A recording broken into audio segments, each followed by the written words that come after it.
নমস্কার বন্ধুরা, আমি তোমাদের সকলের প্রিয় শিক্ষক বা কেউ দাদা বলতে পারো, তোমাদের সকলের প্রিয় টিচার রুদ্রজ্যোতি চক্রবর্তী। আজকে আমি যে জিনিসটা পড়াবো সেটা হচ্ছে ক্লাস 11-এর একটা গল্প, বিভূতিভূষণ বন্দ্যোপাধ্যায়ের লেখা একটা গদ্য। তার নাম হচ্ছে পুঁই মাচা। ক্লাস 11-এ যতগুলো গদ্য, পদ্য, আন্তর্জাতিক গল্প, উপন্যাস যা যা কিছু আছে তার মধ্যে অন্যতম ইম্পর্টেন্ট একটা গল্প হচ্ছে পুঁই মাচা, এবং এখান থেকে প্রশ্ন আসেই, 100% প্রশ্ন আসে এবং একটা বিরাট নাম্বারের প্রশ্ন আসে, সম্ভবত 8 নম্বর। তোমাদের 40-এ পরীক্ষা, 40-এর মধ্যে 8 নম্বরের প্রশ্ন এটা থেকে আসে, শুধু এটা থেকে 8 নম্বরের প্রশ্ন আসে।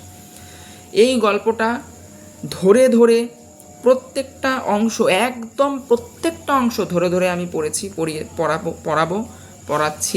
তোমরা দেখতে থাকো, সঙ্গে থাকো, আর ভালো লাগলে আমার চ্যানেলটাকে সাবস্ক্রাইব করবে, ভিডিওগুলো লাইক করবে, সাবস্ক্রাইব করে বেল আইকনে প্রেস করে দেবে সমস্ত ভিডিও সবার আগে পাওয়ার জন্য। বন্ধুদের মধ্যে শেয়ার করবে। আর এরপরে তোমরা কি পড়তে চাও, ক্লাস 11-12-এর বাংলা বা ইংরাজির কোন সাবজেক্ট পড়তে চাও, বা ক্লাস 10 পর্যন্ত আর্টস গ্রুপের কোন কোন সাবজেক্ট, বাংলা, ইংরাজি, ইতিহাস, ভূগোল, এগুলোর কোন সাবজেক্ট পড়তে চাও আমাকে সেটা কমেন্ট করে জানাবে। আমি সেইভাবে তোমাদের জন্য ভিডিও করার চেষ্টা করব। কোনো জায়গায় কোনো সমস্যা থাকলে এই ভিডিওর এই ক্লাস সম্পর্কিত সেটা তোমরা আমাকে কমেন্টে জানাবে, আমি তোমাদের উত্তর দিয়ে দেওয়ার চেষ্টা করব। আর আরেকটা কথা তোমরা সবসময় মাথায় রাখবে যে তোমাদেরকে সমস্ত রকমভাবে সাহায্য করার জন্য আমি সবসময় তৈরি আছি, সবসময় প্রস্তুত আছি। আর যারা এখনও বই পাওনি, যারা এখনও বই পেয়ে ওঠোনি স্কুল থেকে, এই মুহূর্তে এখনও পর্যন্ত এই ভিডিওর ডেসক্রিপশানে একটা লিঙ্ক থাকবে, সেই লিঙ্কের মধ্যে এই পুঁই মাচা গল্পটার পিডিএফ থাকবে। তো এই ভিডিওর মধ্যে ওই পিডিএফটা কিন্তু পাসওয়ার্ড পিডিএফটাতে পাসওয়ার্ড দেওয়া আছে, প্রাইভেট পিডিএফ। এই গল্পটা, এই পুরো যে ক্লাসটা, এই ক্লাসটার মাঝখানেই একটা জায়গাতে ওর পাসওয়ার্ডটা বলা আছে। তোমরা যদি পুরো ক্লাসটা মন দিয়ে শোনো, তার মধ্যেই পিডিএফের পাসওয়ার্ডটা তোমরা পেয়ে যাবে।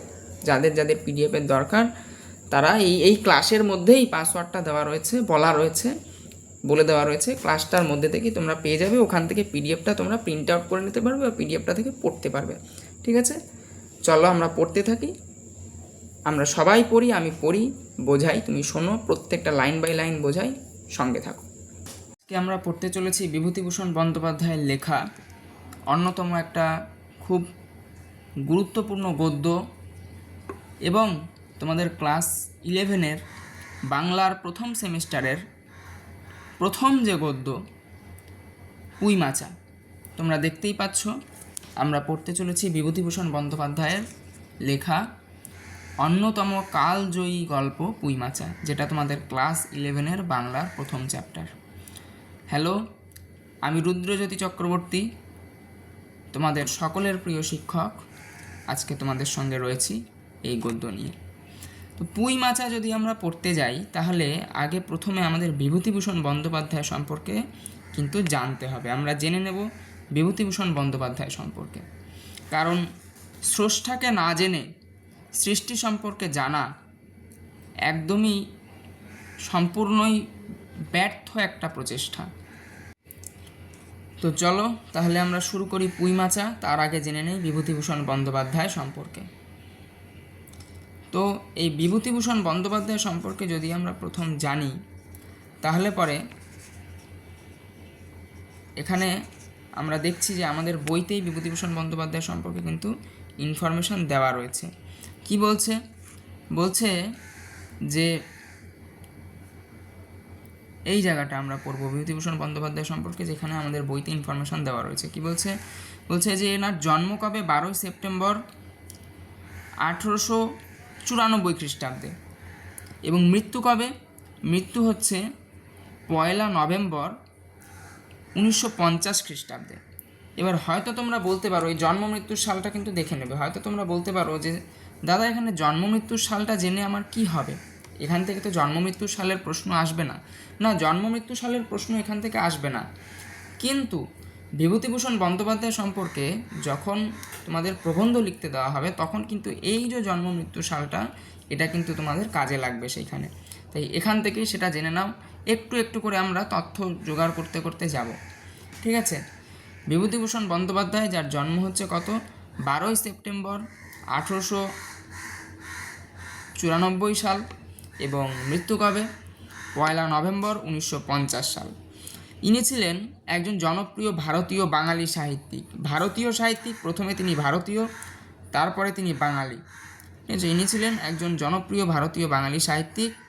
বিভূতিভূষণ বন্দ্যোপাধ্যায় পশ্চিমবঙ্গের উত্তর 24 পরগনা জেলার, এই ইনফরমেশনগুলোতে দাগ দেবে যেখানে যেখানে দাগ দিয়েছি, পশ্চিমবঙ্গের উত্তর 24 পরগনা জেলার কাঁচরাপাড়ার নিকটবর্তী ঘোষপাড়া মুরতিপুর গ্রামে নিজ মামার বাড়িতে জন্মগ্রহণ করেন।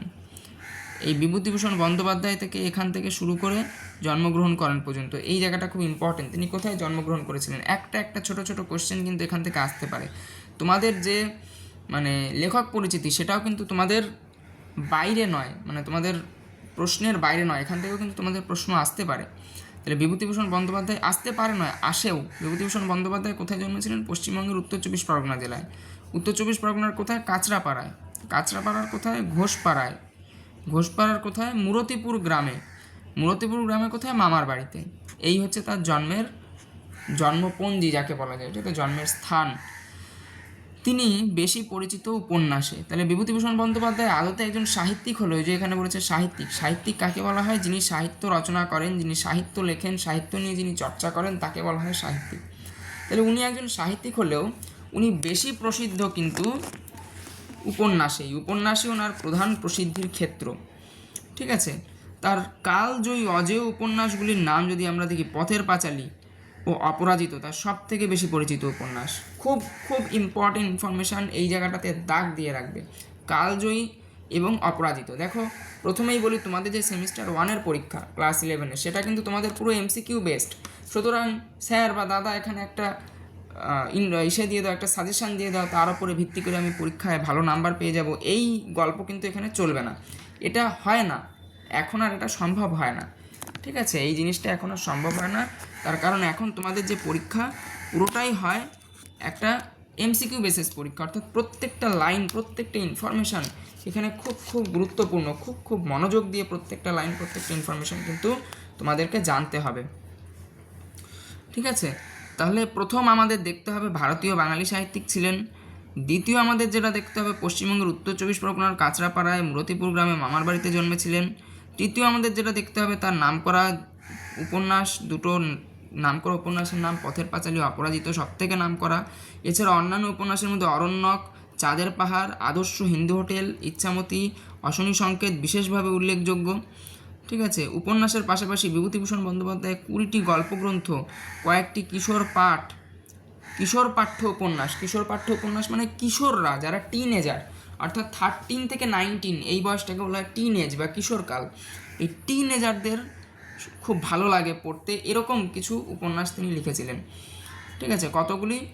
কয়েকটি কিশোর পাঠ্য উপন্যাস, কতগুলি গল্পগ্রন্থ লিখেছিলেন, 20টি, এবং দিনলিপিও রচনা করেন। দিনলিপি মানে ডায়েরি, আমরা যেরকম পড়েছিলাম না ক্লাস 9-এ প্রফেসর শঙ্কুর ডায়েরি, সেরকম কিছু দিনলিপি জাতীয় রচনাও তিনি কিন্তু রচনা করেন। ঠিক আছে। বিভূতিভূষণের পথের পাঁচালী উপন্যাস অবলম্বনে সত্যজিৎ রায় পরিচালিত চলচ্চিত্রটি আন্তর্জাতিক খ্যাতিসম্পন্ন। এই পথের পাঁচালী যে মানে চলচ্চিত্রটা সত্যজিৎ রায় করেছিল, এটা কিন্তু আন্তর্জাতিক খ্যাতিসম্পন্ন, তো সারা বিশ্বের দরবারে এটা কিন্তু একটা বিশেষ মর্যাদা লাভ করেছে। তো বিভূতিভূষণ বন্দ্যোপাধ্যায়ের অধিকাংশ চলচ্চিত্ররূপে রূপায়িত, বিভূতিভূষণ বন্দ্যোপাধ্যায় মানে এই বিভূতিভূষণের অধিকাংশ উপন্যাস চলচ্চিত্ররূপে রূপায়িত হয়েছে। তো বিভূতিভূষণ বন্দ্যোপাধ্যায়ের যে উপন্যাসগুলো, সেগুলো কী হচ্ছে, অধিকাংশই কিন্তু চলচ্চিত্র হিসেবে রূপায়িত হয়েছে, অর্থাৎ পরবর্তীকালে সেগুলোর উপরে ভিত্তি করে সিনেমা হয়েছে। 1951 সালে ইচ্ছামতি উপন্যাসের জন্য বিভূতিভূষণ বন্দ্যোপাধ্যায় পশ্চিমবঙ্গের সর্বোচ্চ সাহিত্য পুরস্কার রবীন্দ্র পুরস্কার পান। তাহলে কিসের জন্য, ইচ্ছামতি উপন্যাসের জন্য। এই লাইনটাও কিন্তু খুব ইম্পর্টেন্ট। এখান থেকে যদি বলো যে দাদা কী কী প্রশ্ন আসতে পারে, দেখো ভাই আমি বলবো, প্রথম এই যে জন্ম মৃত্যু সালের ওপরে এখান থেকে প্রশ্ন আসাটা অপ্রাসঙ্গিক বলবো না, কিন্তু চান্স খুব কম। কিন্তু প্রশ্ন আসার যে মেন জায়গা, কোথায় জন্ম হয়েছিল সেই জায়গাটার থেকে প্রশ্ন আসতে পারে। প্রশ্ন আসার মেন জায়গা, তিনি কি লিখে খ্যাতি অর্জন করেছিলেন। প্রশ্ন আসার মেন জায়গা, পথের পাঁচালী অপরাজিতর ওপরে প্রশ্ন আসার মেন জায়গা অন্যান্য উপন্যাসের উপরে হয়তো একটা উপন্যাসের নাম দিয়ে দিল। অরণ্যক কার লেখা, চাঁদের পাহাড় কার লেখা, আদর্শ হিন্দু হোটেল কার লেখা, ইচ্ছামতি অশনি সংকেত কার লেখা। এর ওপরে প্রশ্ন আসতে পারে বিভূতিভূষণের 20টি গল্পগ্রন্থ, কতগুলি গল্পগ্রন্থ আছে তার উপরে। প্রশ্ন আসতে পারে কিশোর পাঠযোগ্য নামকরা উপন্যাস ও ভ্রমণ কাহিনী কে লিখেছিল তার উপরে। প্রশ্ন আসতে পারে তার দিনলিপির ওপরে। প্রশ্ন আসতে পারে তার পথের পাঁচালীর ওপরে কে সিনেমা তৈরি করেছিল, সত্যজিৎ রায়, এর ওপরে। প্রশ্ন আসতে পারে চলচ্চিত্র মানে এই হ্যাঁ প্রশ্ন আসতে পারে ইচ্ছামতি উপন্যাসের জন্য তিনি কী পুরস্কার পান, এটা। আবার প্রশ্ন আসতে পারে রবীন্দ্র উপন্যাস তিনি কোনটার জন্য পান, ইচ্ছামতির জন্য, সেটা। এভাবে দুভাবে ঘুরিয়ে আসতে পারে। এই হচ্ছে টোটাল প্রশ্ন আসা সম্ভব এই বিভূতিভূষণ বন্দ্যোপাধ্যায়ের ওপরে কোন কোন জায়গা থেকে সেটা বললাম। তাহলে বিভূতিভূষণ বন্দ্যোপাধ্যায় কিন্তু আমাদের এখানে কমপ্লিট হলো। বিভূতিভূষণ বন্দ্যোপাধ্যায়কে ছেড়ে আমরা তাহলে এবার এগিয়ে যাব সামনের দিকে, গল্পের শুরুর দিকে এগিয়ে যাব, যেখান থেকে আমরা গল্প পড়া শুরু করব। ঠিক আছে। পুঁইমাচা গল্পের নাম কি? গল্পের নাম হচ্ছে পুঁইমাচা। পুঁইমাচা মানেই আমরা বুঝতেই পাচ্ছি যে এখানে একটা পুঁই গাছ নিয়ে কিছু একটা ব্যাপার আছে, একটা পুঁই গাছ নিয়ে গল্পটার কিছুটা অংশ হয়তো রয়েছে। ঠিক আছে। গল্পের লেখককে বিভূতিভূষণ বন্দ্যোপাধ্যায়। বলছে সহায় হরি চাটুর্যে, কে নামটা কি? নাম হচ্ছে সহায় হরি চাটুর্যে। সহায় হরি চাটুর্যে উঠোনে পা দিয়ে স্ত্রীকে বলিলেন, একটি বড় বাটি কি ঘটি যা হয় কিছু দাও। ঠিক আছে। তো একটি বড় বাটি কি ঘটি যা হয় কিছু দাও তো, তারক্ষুরো গাছ কেটেছে একটু ভালো রস আনি। তাহলে কি চেয়েছিল? একটা কোয়েশ্চেন, বাটি কি ঘটি। ঠিক আছে। তো তোমাদের অপশানে থাকবে, তোমাদের আমি কোয়েশ্চেন দেখিয়ে দেবো পরে, তোমাদের অপশানে থাকবে এমসিকিউ যেগুলো হয় 4টে অপশান। সহায় হরি চাটুর্যে স্ত্রীর কাছে কি চেয়েছিলেন? বাটি কি ঘটি, পাত্র কি বাটি, বাটি কি কমণ্ডলু, ঠিক আছে, থালা বা বাটি, এইরকম। সেখানে তোমাদের কিন্তু বাটি কি ঘটি পার্টিকুলার এই যে কথাটা, এরকম প্রত্যেকটা অক্ষর কিন্তু তোমার হয়তো মনে হতে পারে যে এত পাই টু পাই মনে রাখতে হবে। হ্যাঁ হবে, প্রত্যেকটা অক্ষরকে তোমাদের মনে রাখতে হবে। বাটি কি ঘটি, একদম বড় বাটি কি ঘটি, এটাকে মাথায় রাখতে হবে। বড় বাটি কি ঘটি, এর ওপরে কিন্তু এমসিকিউ আছে, আমি তোমাদের এমসিকিউ দেখিয়ে দেবো। বড় বাটি কি ঘটি, কে গাছ কেটেছে? তারক্ষুরো গাছ কেটেছে। কি আনতে যাবে? রস আনতে যাবে। ঠিক আছে। এমসিকিউ দেখতে ব্যাপারটা শুনতে যতটা সহজ হলেও যে এমনি একটুখানি টুক করে দাগিয়ে দেবো, টিক টুক্কা মেরে বা গোল্লা পাকিয়ে নাম্বার পাওয়া যাবে ওএমআরে, কিন্তু অতটা সহজ কিন্তু নয় ব্যাপারটা। এটা পড়াটা কিন্তু করাটা খুব কষ্টকর, একটা লাইনও ছাড়া যায় না, কোনো সাজেশনের গল্প নেই এখানে। তো যাই হোক, তাহলে প্রথম লাইনে এটা গেল, সহায় হরি চাটুর্য উঠোনে পা দিয়ে স্ত্রীকে বললেন, একটা বড় বাটি কি ঘটি যা হয় কিছু দাও তো, তারক্ষুরো গাছ কেটেছে একটু ভালো রস আনি। স্ত্রী অন্নপূর্ণা রান্নাঘরের দাওয়ায় বসিয়া শীতকালের সন্ধ্যাবেলা নারকোল তেলের বোতলে জাটার কাঠি পুড়িয়া 2 আঙুলের সাহায্যে জাটার কাঠি লগ্ন জমানো তেলটুকু সংগ্রহ করিয়া চুলে মাখাইতেছিলেন।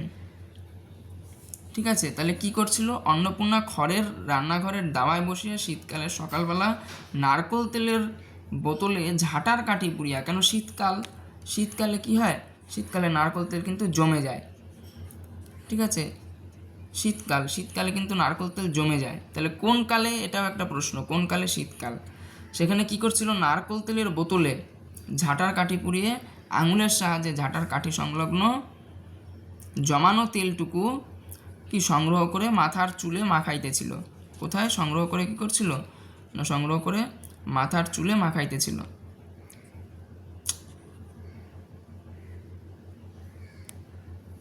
সংগ্রহ করে কি করছিল? না, মাথার চুলে মাখাইতেছিল।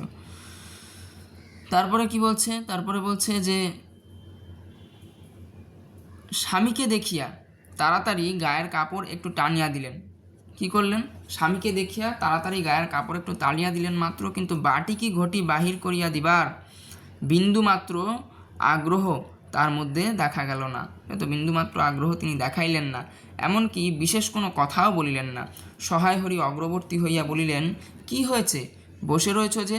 তাহলে সহায় হরি অগ্রসর হইয়া কি বলিলেন? কি হয়েছে, বসে রয়েছ যে?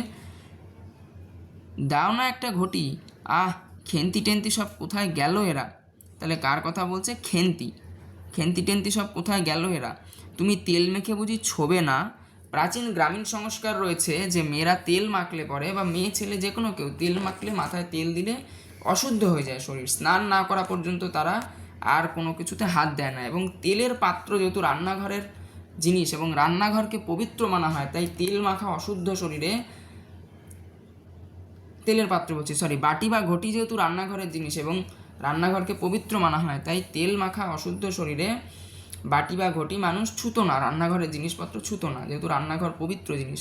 আর তেল মাখলে শরীর অশুদ্ধ হয়ে যায়, স্নান করার আগে পর্যন্ত অশুদ্ধ থাকে, এটা মানা হতো। তাই সহায়হরি ভাবছে, অর্থাৎ সহায়হরি হচ্ছে কে, সহায়হরি চাটুর্যে তার যে স্বামী, সে ভাবছে যে হয়তো তার স্ত্রী তেল মেখেছে বলে, তেল মাখা শরীরে রয়েছে বলে হয়তো তাকে বাটি বা ঘটি দিতে চাইছে না, তাই সে চুপ করে বসে রয়েছে। তাই বলছে যে কি হলো, তেল মেখেছ বলে বুঝি ছোবে না? অন্নপূর্ণা তেলের বাটিটি সরাইয়া রাখিয়া, কি অন্নপূর্ণা তেলের বাটিটি সরাইয়া রাখিয়া খানিকক্ষণ স্বামীর দিকে চাহিয়া রইলেন, পরে অত্যন্ত শান্ত সুরে জিজ্ঞাসা করিলেন, তুমি কি ঠাউরেছ বলতে পারো? কি জিজ্ঞেস করলেন, তুমি কি ঠাউরেছ বলতে পারো? স্ত্রীর অতিরিক্ত রকমের নরম সুরে, এই জায়গাটা কিন্তু খুব ভালো একটা জায়গা, বলছে কি স্ত্রীর অতিরিক্ত রকমের নরম সুরে সহায়হরির মনে ভীতির সঞ্চার হইল। ইহা যে ঝড়ের অব্যবহিত পূর্বের আকাশের স্থির ভাব মাত্র, তাহা বুঝিয়া তিনি মরিয়া হইয়া ঝড়ের প্রতীক্ষায় রহিলেন। তাহলে কি বলছে, বলছে ঝড় আসার আগে আমরা দেখেছি পরিবেশ খুব শান্ত হয়ে যায়, থমথমে হয়ে যায়, এরকম সহায়হরির স্ত্রী অর্থাৎ অন্নপূর্ণা দেবী যে অত্যন্ত অত্যন্ত মানে শান্ত গলায় কথাটি বললেন, এটা দেখে কিন্তু সহায়হরির মনে হলো যে এটা কিন্তু আদতেই তার শান্ত গলার কথা নয়। ঝড় আসার পূর্বে যেরকম সমগ্র পরিবেশটা একদম শান্ত হয়ে যায়, স্নিগ্ধ হয়ে যায়, ঠান্ডা হয়ে যায়, ঠিক সেরকমই তার স্ত্রীও যেন কোনো একটা বড় ঝামেলা করতে চলেছে, তাই তার পূর্বে তিনি একদম শান্ত শিষ্ট নিভৃত একটা পরিবেশ দেখাচ্ছে। তাই কি বলছে, বলছে যে স্ত্রীর অতিরিক্ত রকমের শান্ত সুরে সহায়হরির মনে ভীতির সঞ্চার হইল, তিনি ঝড়ের প্রতীক্ষায় রইলেন। তো তিনি ইহা যে ঝড়ের অব্যবহিত পূর্বের আকাশের স্থির ভাব মাত্র, তাহা তিনি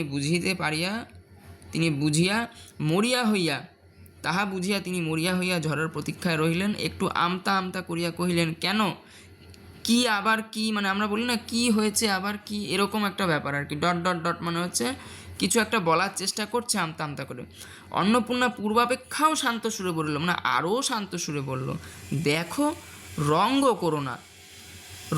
করো না বলছি, ন্যাকামি করতে হয় অন্য সময় করো। তাহলে কি বলছে, অন্নপূর্ণা খুব শান্ত সুরে কি বললো, দেখো রঙ্গ করো না বলছি, ন্যাকামি করতে হয় অন্য সময় করো। তুমি কি জানো না, কি খোঁজ রাখো না, অত বড় মেয়ে যার ঘরে, সে মাছ ধরে আর রস খেয়ে দিন কাটায় কি করে তা বলতে পারো? গায়ে কি গুজব রটছে জানো? সহায়হরি আশ্চর্য হইয়া জিজ্ঞাসা করিলেন, কেন, কি গুজব জিজ্ঞাসা করো গিয়ে চৌধুরীদের বাড়িতে। বলছে কি গুজব জিজ্ঞাসা করো গিয়ে চৌধুরীদের বাড়িতে?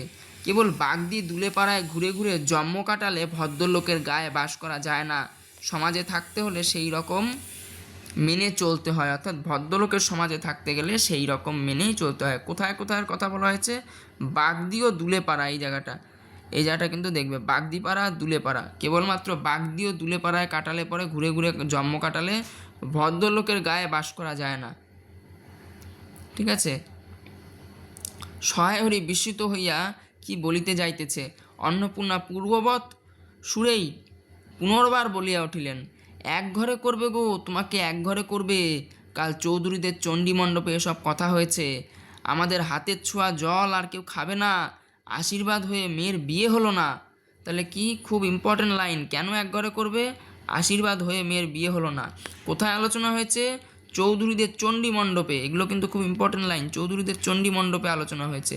কি আলোচনা হয়েছে না, এক ঘরে করবে, এই যে এক ঘরে করবে, কি আলোচনা হয়েছে, এক ঘরে করবে, কেন, আশীর্বাদ হয়েও মেয়ের বিয়ে হয়নি বলে, ও নাকি উৎসুগ্য করা মেয়ে।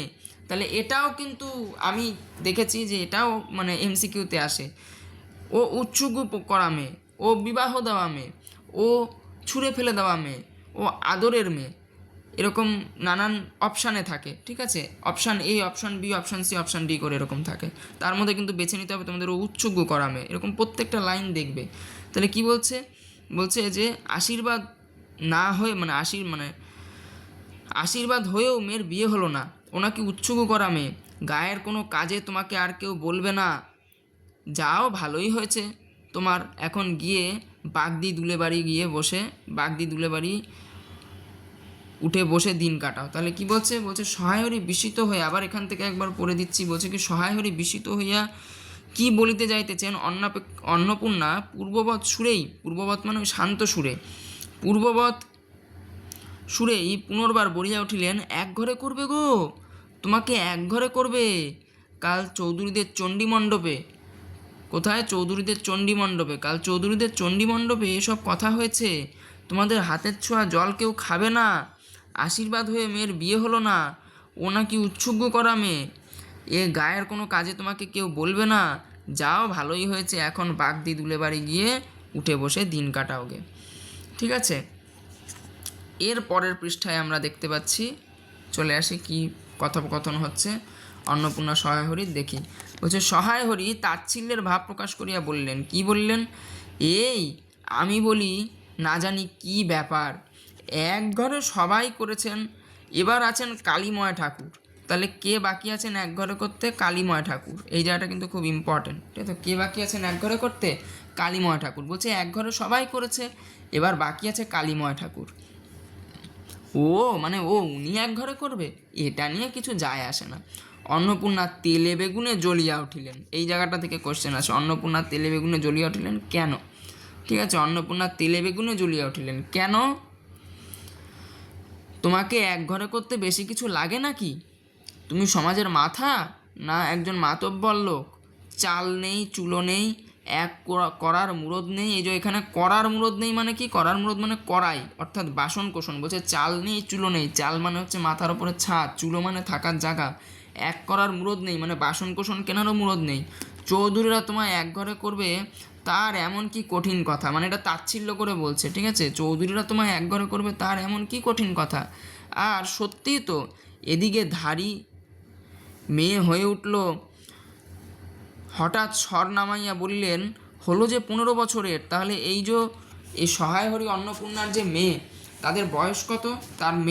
তার বয়স কত? তার মেয়ের বয়স হচ্ছে 15 বছর। দাগ দেবে, যেখানে যেখানে আমি লাল কালি দাগ দিচ্ছি সেখানে সেখানে কিন্তু দাগ দেবে।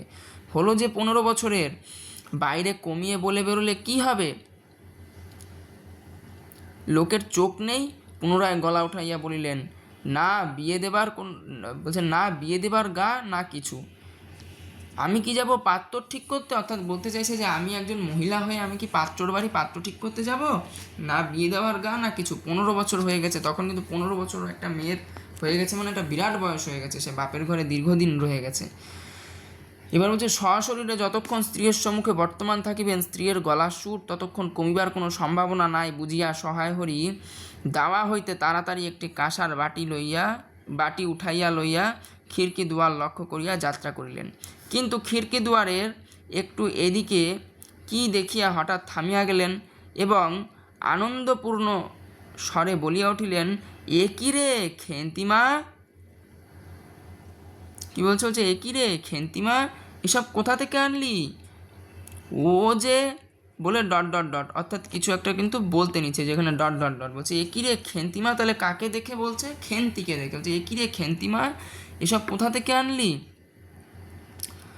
ও যে বলে একটা কিছু বলতে নিচ্ছে। বলছে 14-15 বছরের একটি মেয়ে আর দুটি ছোট ছোট মেয়ে পিছনে লইয়া বাড়ি ঢুকিলা, তাহার হাতে এক বোঝা পুঁই শাক। তাহলে হাতে কি এক বোঝা পুঁই শাক, ডাটাগুলি মোটা মোটা হলদে হলদে। ডাটাগুলো কীরকম? এটা থেকে প্রশ্ন আসে। হাতে কি ছিল? এটা থেকে প্রশ্ন আসে। পুঁই শাক, ডাটাগুলো মোটা হলদে, তো ডাটাগুলো মোটা মোটা হলদে হলদে। চেহারা দেখিয়া মনে হয় কাহারা পাকা পুঁই গাছ উপড়াইয়া ফেলিয়া উঠানের জঙ্গল তুলিয়া দিতেছিল। মেয়েটি তাহার উঠোনের জঞ্জাল প্রাণপণে তুলিয়া আনিয়াছে। ছোট মেয়ে দুটির মধ্যে একজনের হাত খালি, অপরজনের হাতে গোটা 2-3টা পুঁই পাতা জড়ানো কোনো দ্রব্য। তাহলে দুটো যে পেছনে যে দুটো ছোট মেয়ে, যে বলছে একটি মেয়ে, একটি 14-15 বছরের একটি মেয়ে আর দুটি ছোট মেয়ে পিছনে পিছনে উঠোনে মানে পিছনে পিছনে ঢুকলো আর কি। বড় একটা মেয়ে ঢুকলো, যে 14-15 বছরের একটি মেয়ে আর দুটি ছোট ছোট মেয়ে পিছনে লইয়া বাড়ি ঢুকিলা। তাহার হাতে, তাহার মানে কার? যে একটা 14-15 বছরের মেয়ে যে আরও দুটো মেয়েকে পিছনে নিয়ে ঢুকলো, সেই 14-15 বছরের মেয়েটার হাতে এক বোঝা পুঁই শাক, ডাটাগুলো মোটা মোটা হলদে হলদে। ঠিক আছে, আর ওই যে পেছনে দুটো ছোট মেয়ে, বলছে এই ছোট মেয়ে দুটির মধ্যে একজনের হাত খালি, আর আরেকজনের হাতে কি অপরজনের হাতে গোটা 2-3টা পাকা পুঁই পাতা জড়ানো একটা দ্রব্য। বড় মেয়েটি, এই জায়গাটা কিন্তু খুব ইম্পর্টেন্ট, খেন্তির গড়নের পরিচয় দাও। ঠিক আছে, বড় প্রশ্ন আসলেও এখান থেকে প্রশ্ন আসতে একদম ডাইরেক্ট প্রশ্ন, খেন্তির গড়নের পরিচয় দাও। ছোট প্রশ্ন যখন আসে তখনও এখান থেকে এমসিকিউ আসে, একদম ডাইরেক্ট এই লাইনগুলো থেকে এমসিকিউ আসে। ঠিক আছে, বড় মেয়েটি খুব লম্বা গোলগাল চেহারা। বড় মেয়েটি খুব লম্বা গোলগাল চেহারা, মাথার চুলগুলো কৃষ্ণ ও আগোছলা, বাতাসে উড়িতেছে। মুখখানা খুব বড়, মুখখানা কীরকম, মুখখানা খুব বড়, চোখ দুটো ডাগর ডাগর ও শান্ত। ঠিক আছে, তাহলে কি বড় মেয়েটি খুব লম্বা গোলগাল চেহারা, মাথার চুলগুলো কৃষ্ণ ও আগোছলা, বাতাসে উড়িতেছে, মুখখানা খুব বড়, ছোট, চোখ দুটো ডাগর ডাগর ও শান্ত, অর্থাৎ চোখ দুটো কিন্তু বড় বড় ডাগর ডাগর চোখ, ফোলা ফোলা চোখ, কিন্তু খুব শান্ত দৃষ্টি। সরু কাচের চুড়িগুলো 2 পয়সা ডজনের একটি সেফটি পিন দিয়া, এখানে কিন্তু সেফটি পিনটা 2 পয়সা ডজনের সেফটি পিন না, এই জায়গাটাতে ভুল বুঝবে না, 2 পয়সা ডজনের পরে একটা কমা দেওয়া উচিত ছিল। ঠিক আছে, এখানে একটা কমা পড়তো, 2 পয়সা ডজনের পরে এখানে একটা কমা পড়তো। সরু কাচের চুড়িগুলো 2 পয়সা ডজনের, এটা হচ্ছে একটা লাইন, সরু কাচের চুড়িগুলো 2 পয়সা ডজনের। তারপরের লাইনটা হচ্ছে একটি সেফটি পিন দেওয়া, তারপরের লাইনটা এখান থেকে শুরু, একটি সেফটি পিন দিয়ে একত্র করিয়ে আটকানো, অর্থাৎ 2 পয়সা দিয়ে 1 ডজন কেনা কাচের চুড়ি, যেটা একটা সেফটি পিন দিয়ে আটকানো রয়েছে। সেফটি পিনটির বয়স খুঁজিতে যাইলে প্রাগৈতিহাসিক যুগে গিয়া পড়িতে হয়, অর্থাৎ বহু পুরনো একটা সেফটি পিন, সেটাকেই ব্যঙ্গ করে লেখক বলছে। এই বড় মেয়েটির নামই বোধ হয় খেন্তি, এই যে বড় মেয়েটা এর নামই হচ্ছে খেন্তি, কারণ সে তাড়াতাড়ি পিছন ফিরিয়া, কেন এইখানে যে সহায় হরি বলেছিল এইখানে এই লাইনটাতে, এ কি রে খেন্তিমা এসব কোথা থেকে আনলি, বলছে এই যে বড় মেয়েটা যে বাকি দুটো মেয়েকে পিছনে নিয়ে ঢুকলো, 14-15 বছরের বড় মেয়েটা যে বাকি দুজনকে পিছনে নিয়ে ঢুকলো, এর নামই হয়তো এই খেন্তি, খেন্তিটা তারই নাম। কেন বলছে কথাটা, তারই এই গড়নের পরিচয় দেওয়া হলো কিন্তু এই জায়গাটাতে পুরোটা। ঠিক আছে, বলছে যে হ্যাঁ, এই বড় মেয়েটির নামই হয়তো খেন্তি, কারণ সে তাড়াতাড়ি পিছনে ফিরিয়া তাহার পশ্চাৎবর্তনীর হাত হইতে পুঁই পাতা জড়ানো, পশ্চাৎবর্তনী মানে পেছন দিকে আবর্তন করে রাখা, অর্থাৎ পেছন দিকে, আমরা যে শরীরের পেছনে মানে আমরা পেছন দিকে, আমাদের পিঠের দিকে অনেক সময় হাত লুকাই না, হাতে কোনো জিনিসপত্র নিয়ে বাচ্চাদের থেকে পেছন দিকে লুকাই, বা বাচ্চারা কিছু নিলে পরে পেছন দিকে লুকায়, ইয়ার্কি করা বা লুকোচুরি খেলার জন্য, ওরকম হাত যে পেছনে লুকাই তাকে বলছে পশ্চাৎবর্তনী। কারণ সে তাড়াতাড়ি পিছন ফিরিয়া তাহার পশ্চাৎবর্তনীর হাত হইতে পুঁই পাতা জড়ানো দ্রব্যটি লইয়া মেলিয়া ধরিয়া বলিল, চিংড়ি মাছ বাবা। গয়া বুড়ি, তাহলে কি জিনিসটা কি, চিংড়ি মাছ বাবা, জিনিসটা কি ছিল, পুঁই পাতা জড়ানো কি জিনিস ছিল, পুঁই পাতা জড়ানো জিনিসটা ছিল চিংড়ি মাছ। কার থেকে এনেছে, গয়া বুড়ি, বলছে গয়া বুড়ির কাছ থেকে রাস্তায় নিলাম, দিতে চায় না, বলে তোমার বাবার কাছে 8 দিনকার মানে আগের দিনকার দরুন মানে জন্য, ঠিক আছে, 8 দিনকার দরুন 2 পয়সা বাকি আছে। আমি বললাম দাও গয়া পিসি, আমার বাবা কি তোমার 2 পয়সা নিয়ে পালিয়ে যাবে। ঠিক আছে, বলছে আমি বললাম দাও গয়া পিসি, আমার বাবা কি তোমার 2 পয়সা নিয়ে পালিয়ে যাবে। আর এই পুঁই শাকগুলো ঘাটের ধারে, কোনগুলো পুঁই শাকগুলো কোথায়, ঘাটের ধারে রায় কাকা দিল, এই জায়গাটা কোন কাকা, রায় কাকা, ঘাটের ধারে পুঁই শাকগুলো রায় কাকা দিয়ে বললে যা কেমন মোটা মোটা। ঠিক আছে, অর্থাৎ রায় কাকা ঘাটের ধারে তার পুকুর ঘাট থেকে পুঁই শাকগুলো দিয়ে কি বললো, যা এগুলো নিয়ে যা, পুঁই শাকগুলো কীরকম যেন মোটা মোটা। অন্নপূর্ণা দাওয়া হইতে অত্যন্ত ঝাঁঝের সহিত চিৎকার করিয়া উঠিলেন, নিয়ে যা, আহা অমর্ত্যই তোমাকে দিয়েছে তারা, অমর্ত্য মানে হচ্ছে অমৃত। ঠিক আছে, অমর্ত্য কথার অর্থ হচ্ছে অমৃত, নিয়ে যা, আহা অমর্ত্যই তোমাকে দিয়েছে তারা। পাকা পুঁই ডাঁটা কাঠ হয়ে গিয়েছে, 2 দিন পরে ফেলে দিত, নিয়ে যা। আর উনি তাদের আগাছা উঠিয়ে নিয়ে এসেছেন, ভালোই হয়েছে, তাদের আর নিজেদের কষ্ট করে কাটতে হলো না, যা না বলছে কাটতে হলো না। যত পাথুরে সব বোকা মরতে আসে আমার ঘাড়ে, কি বলছে, যত পাথুরে সব বোকা, পাথুরে মানে হচ্ছে একদম বুদ্ধিহীন, পাথুরে সব বোকা মরতে আসে আমার ঘাড়ে। হ্যাঁ, তো মেয়ে দিয়ে কমা, ঠিক আছে, থ্রেটনিং দিচ্ছি লাইনটার মধ্যে দিয়ে, কি বলছে, মেয়ে বলে দিয়েছি না তোমার বাড়ির বাইরে কোথাও পা দিও না। হ্যাঁ, তো তাহলে কি বলছে, যে মেয়ে বলে দিয়েছি না তোমায় বাড়ির বাইরে তুমি কোথাও, তোমার বাড়ির বাইরে কোথাও পা দিও না। বলছে মেয়ে তোমায় বলে দিয়েছি না যে বাড়ির বাইরে কোথাও যাবে না, কোথাও পা দেবে না। লজ্জা করে না এ পাড়া ও পাড়া ঘুরে বেড়াতে? বিয়ে হলে 4 ছেলের মা হতে, খাওয়ার নামে আর জ্ঞান থাকে না, অর্থাৎ তার খাওয়ার খোটা দিচ্ছে, হচ্ছে খাওয়ার নামে আর জ্ঞান থাকে না। কোথায় শাক কোথায় বেগুন, কি কোথায় শাক কোথায় বেগুন, আর একজন বেড়াচ্ছেন কোথায় রস, আর একজন মানে তার বাবার নাম বলছে, মানে রাগে যেরকম মহিলারা, বাড়ির মহিলারা গজগজ করে সেটাই তুলে ধরেছে এখানে, বলছে কোথায় শাক কোথায় বেগুন, ঠিক আছে। আরেকজন বেড়াচ্ছেন কোথায় রস কোথায় ছাই কোথায় পাশ, ফেল বলছি ও সব। এবারে তার পরের পেজে আমরা যাই, দেখি পরের পেজে কি বলছে। বলছে যে মেয়েটি শান্ত অথচ ভয় মিশ্রিত দৃষ্টিতে মায়ের দিকে চাহিয়া হাতের বাঁধন আলগা করিয়া দিল, অর্থাৎ হাতে তো পুঁই শাকগুলো ধরে রেখেছিল, শান্ত অথচ ভয় মিশ্রিত দৃষ্টিতে মায়ের দিকে চাহিয়া হাতের বাঁধন কী করলো, আলগা করে দিল। পুঁই শাকের বোঝা মাটিতে পড়িয়া গেল। অন্নপূর্ণা বকিয়া চলিলেন, যা তো রাধি ও আপদগুলো, রাধি হচ্ছে ছোট মেয়ে দুটোর মধ্যে একজন, ঠিক আছে, যা তো রাধি ও আপদগুলো টেনে খিড়কি পুকুরের ধারে ফেলে দিয়া এত, ফের যদি বাড়ির বাইরে বার হতে দেখেছি তবে ঠ্যাং খোড়া না করিত, অর্থাৎ থ্রেট দিচ্ছে কাকে, রাধিকে নয় কিন্তু, রাধিকে বলছে যা ফেলে দিয়ে আয়, আর ওই খেন্তিকে থ্রেট দিচ্ছে যে ফের যদি বাড়ির বাইরে বার হতে দেখেছি তবে ঠ্যাং খোড়া না করিত, দেখে নিস, ডট ডট ডট, এখানে ডট ডট ডট মানে দেখে নিস। আমরা বলি না যে ঠ্যাং খোড়া যদি তোর না করেছি বা তোকে যদি না এইটা করেছি তাহলে দেখে নিস, এরকম ব্যাপারটা। বোঝা মাটিতে পড়িয়া গিয়েছিল, বোঝা মানে কি, বোঝা মানে হচ্ছে ওই যে পুইয়ের বোঝাটা, ঠিক আছে, পুইয়ের আটির যে বোঝাটা, বোঝা মাটিতে পড়িয়া গিয়েছিল, ঠিক আছে, বোঝা মাটিতে পড়িয়া গিয়েছিল। ছোট মেয়েটি মানে ছোট দুটো মেয়ের মধ্যে একজন, কলের পুতুলের মতো, কলের পুতুল মানে তার নিজস্ব কোনো মানে নিজের ইচ্ছা নেই বা নিজের কিছু বলার নেই, শুধুমাত্র একটা কলের পুতুলকে, যেমন মানে কল মানে চাবি দেওয়া পুতুল, একটা চাবি দেওয়া পুতুল, একটা রোবটকে যেরকম তার মালিক যেরকম আদেশ করে সেরকমই করে, সেরকমই সেই ছোটো মেয়েটারও ইচ্ছা করছে না ওটা ফেলে দিতে, কিন্তু একদম মায়ের রাগের চোটে সে একদম চাবি দেওয়া পুতুলের মতো মায়ের কথা শুনছে, তাই তো, কলের পুতুলের মতো সেগুলি তুলিয়া লইয়া খিড়কির অভিমুখে চলিল, কিন্তু ছোট মেয়ে অত বড় বোঝা আঁকড়াইতে পারিল না। অনেকগুলি ডাটা এদিকে ওদিকে ঝুলিতে ঝুলিতে চলিল। সহায় হরির ছেলেমেয়েরা তাহার মাকে অত্যন্ত ভয় করিত। তাহার মাকে মানে কাকে, অন্নপূর্ণাকে, তাহার মাকে মানে হচ্ছে অন্নপূর্ণাকে। সহায় হরির ছেলে মেয়ে তার মা মানে কি, অন্নপূর্ণা, তাই বলছে সহায় হরির ছেলেমেয়েরা তার মাকে অত্যন্ত ভয় করিত, ঠিক আছে, সহায় হরির ছেলেমেয়েরা তার মাকে কী করতো, অত্যন্ত ভয় করিত।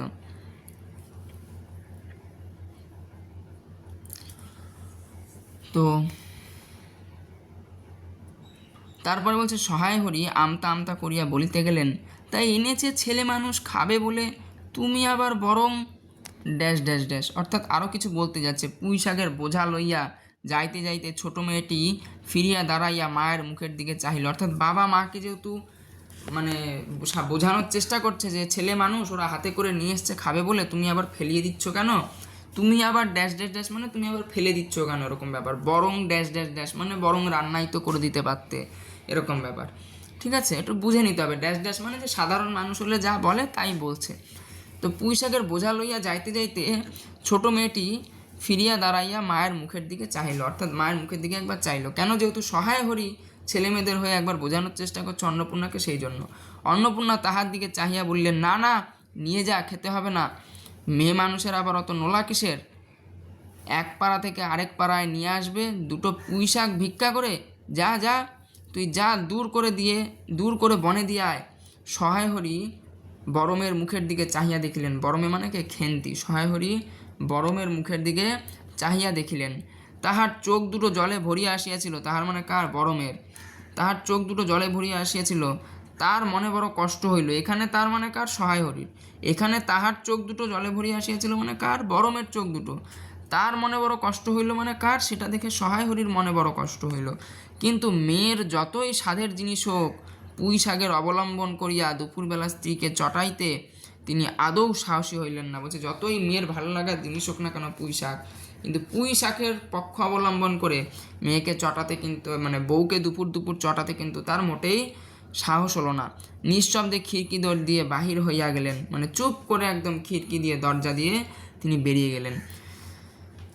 বসিয়া রাঁধিতে রাঁধিতে বড় মেয়ের মুখের কাতর দৃষ্টি স্মরণে পড়িবার সঙ্গে সঙ্গে অন্নপূর্ণার মনে পড়িল গত অরন্ধনের পূর্বদিন বাড়িতে পুঁই শাক রান্নার সময় খেন্তি আবদার করিয়া বলিয়াছিল, মা, অর্ধেকগুলো কিন্তু আমার একার, অর্ধেকগুলো মিলে তোমাদের। কবে বলেছিল?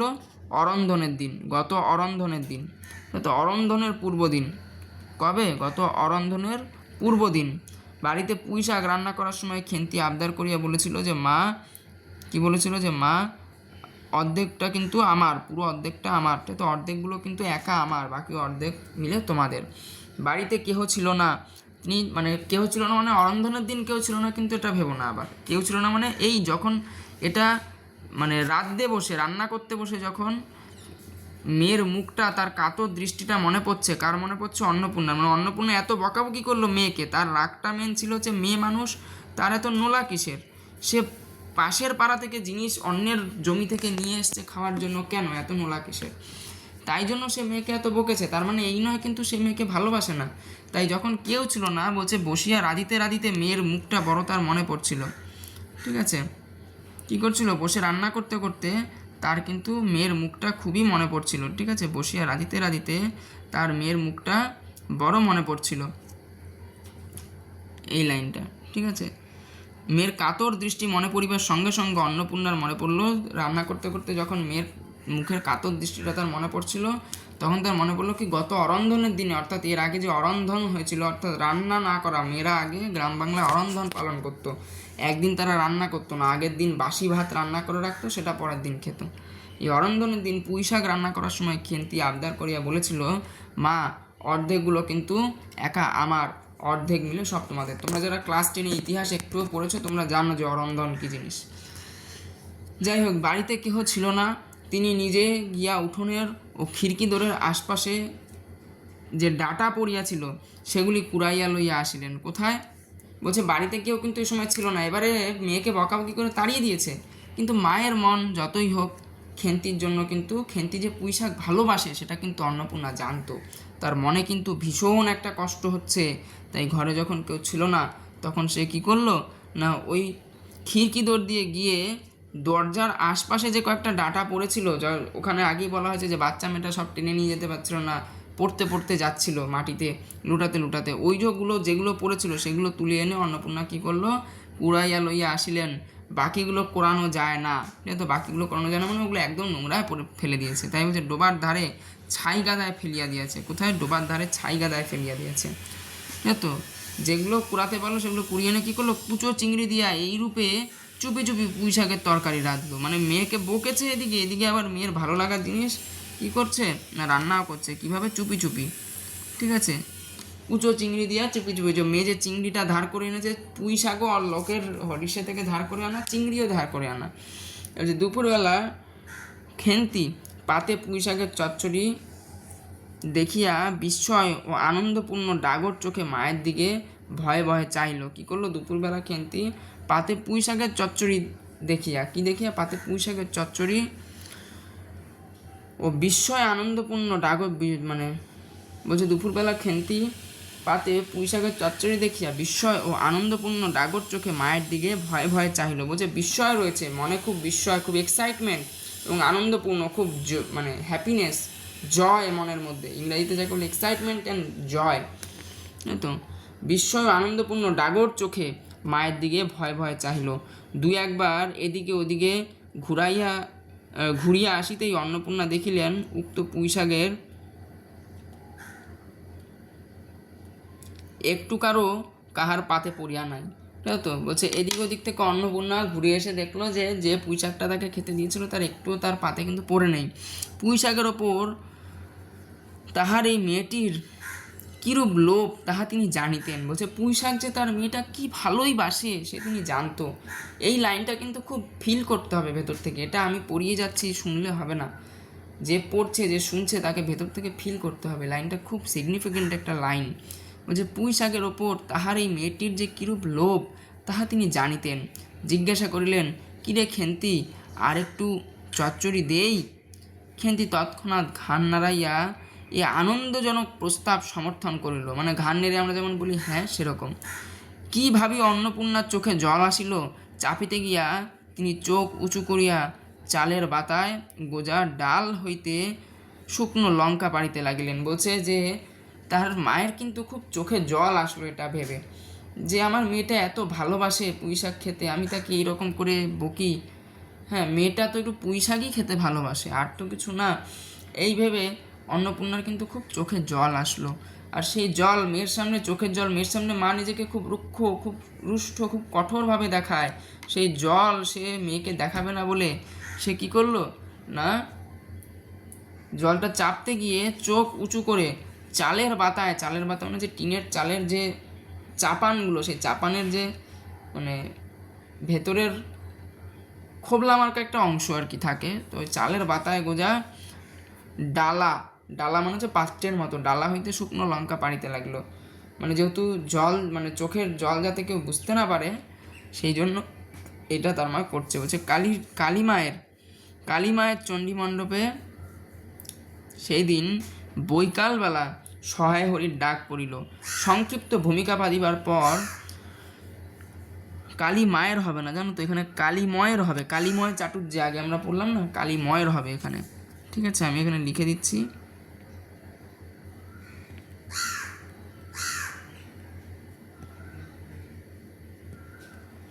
কালীময়ের হবে।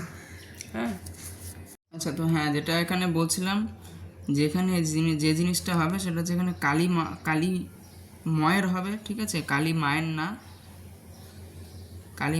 কালীময়ের হবে।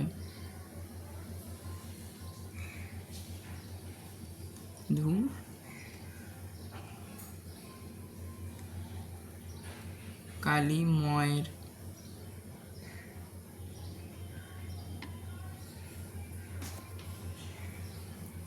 কালীময়ের হবে। ঠিক আছে,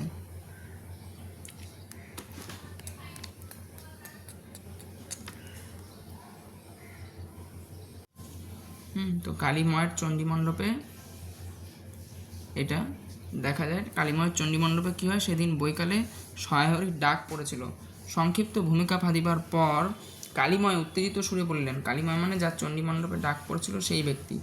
ঠিক আছে, যার চণ্ডী মণ্ডপে সহায়হরির ডাক পড়েছিল সেই ব্যক্তি হচ্ছে কালীময়। সেই কালীময় উত্তেজিত সুরে বললেন, কি বললেন? কালীময় উত্তেজিত সুরে বললেন, সেসব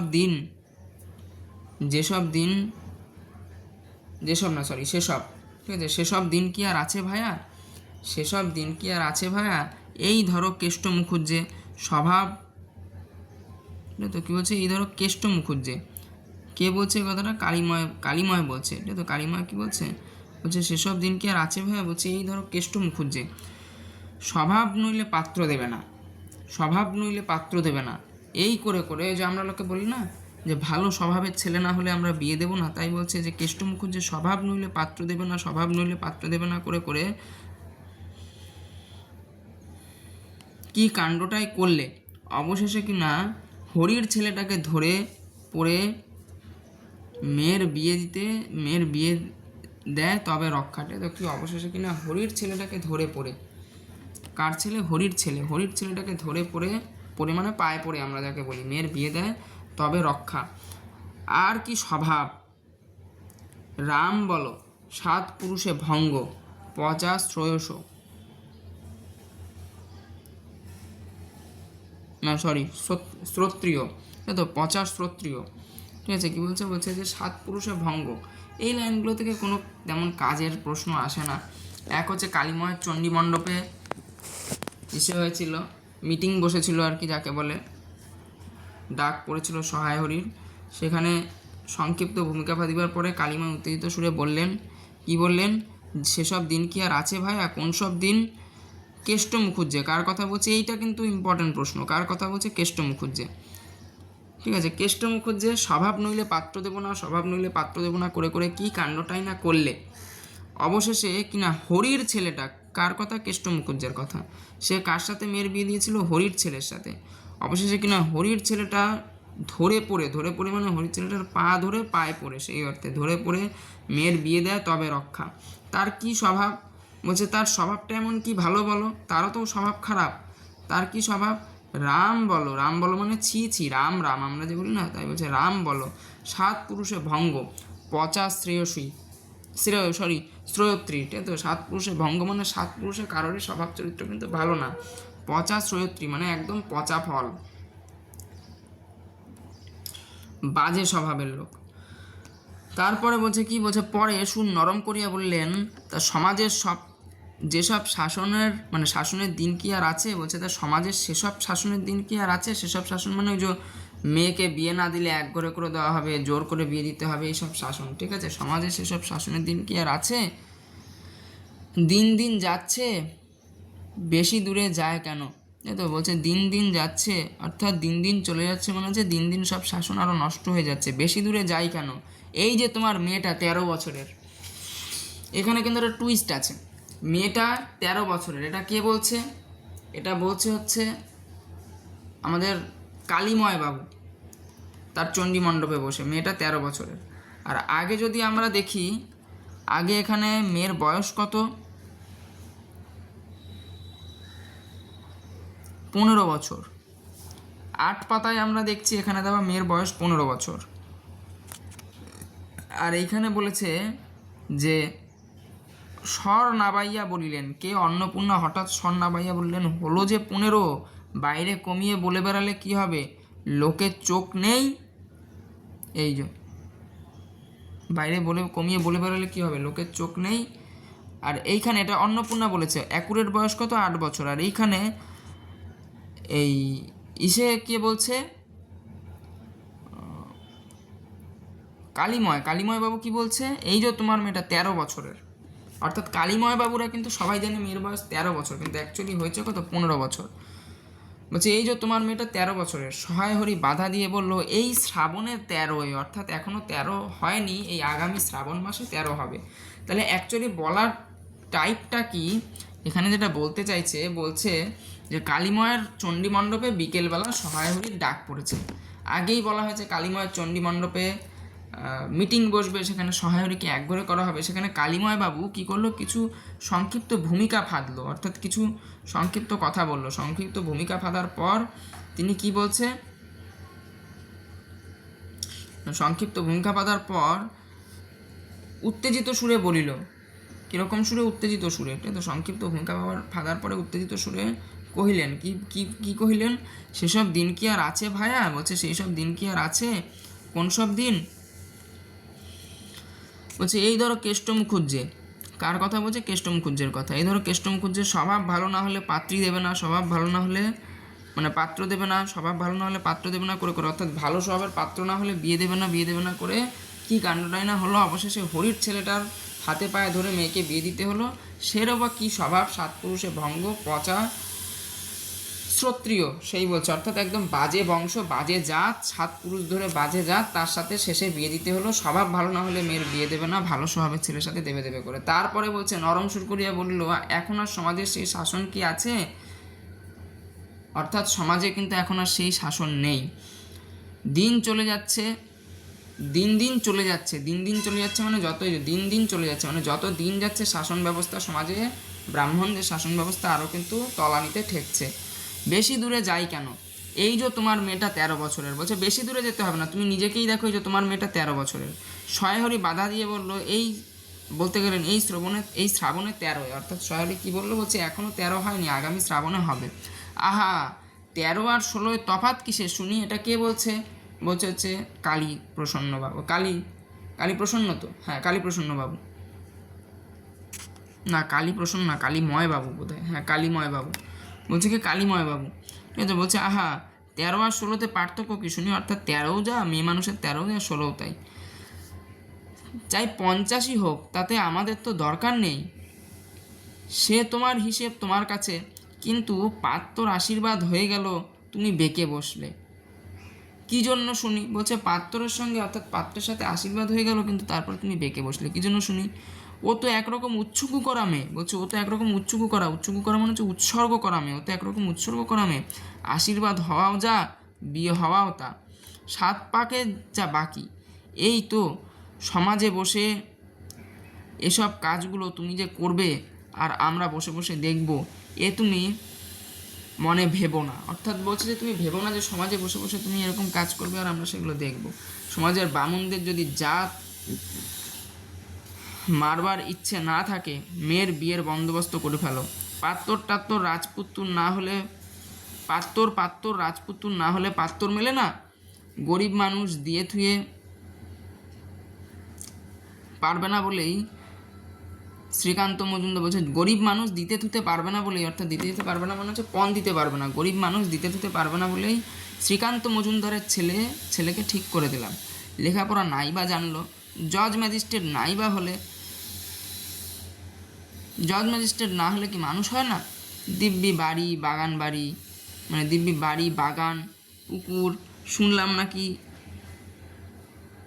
কুড়ির জমিতে চারটি আমন ধান, সেই ধানও করেছে, ঠিক আছে তো। বর্ষ রাজার হাল, বর্ষ মানে কি? বর্ষ মানে হচ্ছে একদম বেল্লাই রাজার হাল, ঠিক আছে। দুই ভাইয়ের অভাব কি বলছে যে তুমি গরিব মানুষ, তুমি বেশি একটা দিতে পারবে না, পয়সা দিতে পারবে না, দিতে থুতে পারবে না, গরিব মানুষ দিতে থুতে পারবে না, অর্থাৎ মেয়ের বিয়েতে পণ বেশি দিতে পারবে না। সেই জন্য শ্রীকান্ত মজুমদারের ছেলেকে ঠিক করে দিলাম। কার ছেলেকে? শ্রীকান্ত মজুমদার। লেখাপড়া নাই বা জানলো, জজ ম্যাজিস্ট্রেট নাই বা হলো, তাতে কি মানুষ হয় না? দিব্যি বাড়ি বাগান বাড়ি পুকুর, শুনলাম এবার নাকি কুড়ির জমিতে 4টি আমন ধানও করেছে, অর্থাৎ বলছে যে শুনলাম আমন ধানও কিন্তু সে মানে বুনেছে, ঠিক আছে তো। ব্যাস রাজার হাল, দুই ভাইয়ের অভাব কি।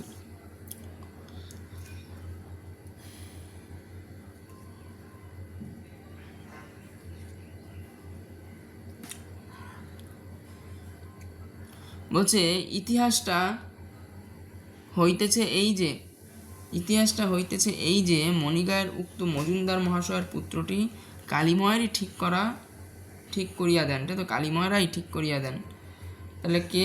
বলছে যে কোন গ্রামের ছেলে? বলছে ইতিহাসটা হইতেছে যে মণিগায়ের উক্ত মজুমদারের, কোথাকার? মণিগায়ের। তো মণিগায়ের উক্ত মজুমদার মহাশয়ের পুত্রটিকে কালীময়রাই ঠিক করিয়া দেন।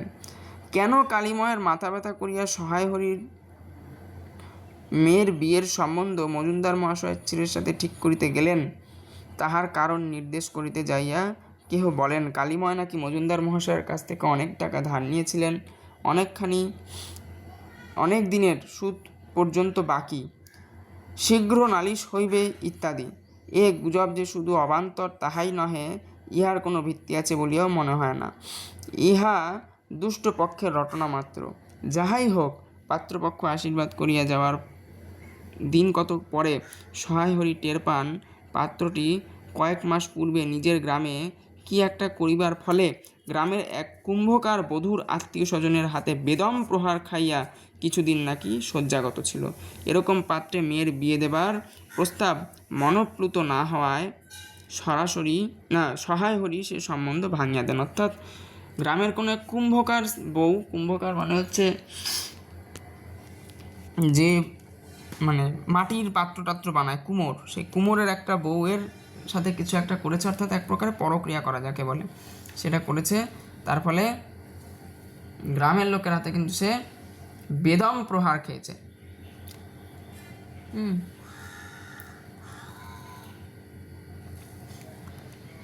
এরকম পাত্রের সাথে সে তার মেয়ের বিয়ে দেবে না, এই মনস্থ করে তিনি কিন্তু বিয়েটাকে ক্যান্সেল করে দেন, সম্বন্ধ ভেঙে দেন।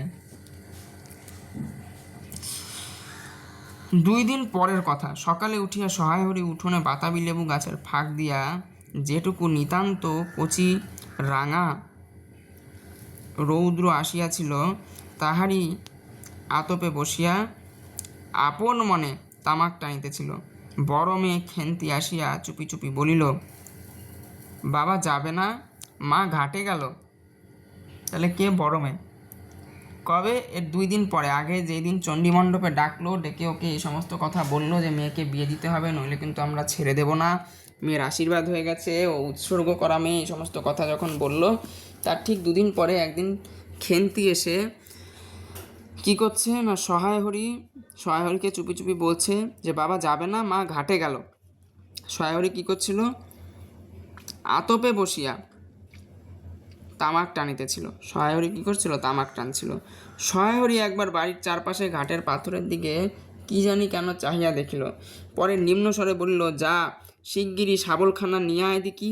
কথা শেষ করিয়া তাহার উৎকণ্ঠার সহিত জোরে জোরে তামাক টানিতে লাগিল। অর্থাৎ তামাক হচ্ছে, আমরা জানি সিগারেট বা তামাকগুলো কিন্তু টেনশনটাকে কমায়, ডোপামিন হরণ বাড়ায় মাথায়, বিজ্ঞানের ভাষায় ডোপামিন হরণ বাড়ায়, তার ফলে টেনশনটা কমে। তাই সহায়হরি কী করলো? জোরে জোরে তামাক টানতে লাগলো এবং পুনরায় একবার কি জানি কেন খিড়কির দিকে সতর্ক দৃষ্টি নিক্ষেপ করিল। ইতিমধ্যে প্রকাণ্ড ভারী একটা লোহার শাবল 2 হাত দিয়া আঁকড়াইয়া ধরিয়া খেন্তি আসিয়া পড়িল। তারপরে পিতাপুত্রিতে সন্তর্পণে সম্মুখের দরজা দিয়া বাহির হইয়া গেল। ইহাদের হাবভাব দেখিয়া মনে হইতেছিল ইহারা কাহারও ঘরে সিঁধ দিবার উদ্দেশ্যে, সিঁধ মানে হচ্ছে মাটির তলা দিয়ে, যদি একটা লোকের ঘর হয়, শীত কাটা কি এখন লোকে বলে না, শীত কেটে আগেকার দিনে চুরি হতো, যাই হোক বোঝাচ্ছি জিনিসটা কি। তো দেখে মনে হইতেছিল পিতাপুত্রিতে সন্তর্পণে দরজা দিয়া বাহির হইয়া গেল।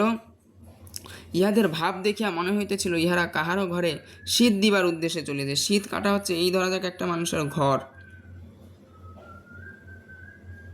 এই হচ্ছে ঘর, দুর্দান্ত ঘর, লিওনার্দো দা ভিঞ্চির আঁকা ঘর। তো এটা হচ্ছে ঘরের দরজা, এটা হচ্ছে বাচ্চাদের সেমন সিনারি রাখে, এই হচ্ছে ঘাসপালা, এই হচ্ছে গাছ, এই হচ্ছে ঘরের রাস্তা। শীত কাটা মানে হচ্ছে একটা চোর এসে এইখানে, এই যে মাটি, এইখানে মাটিটাকে কাটলো,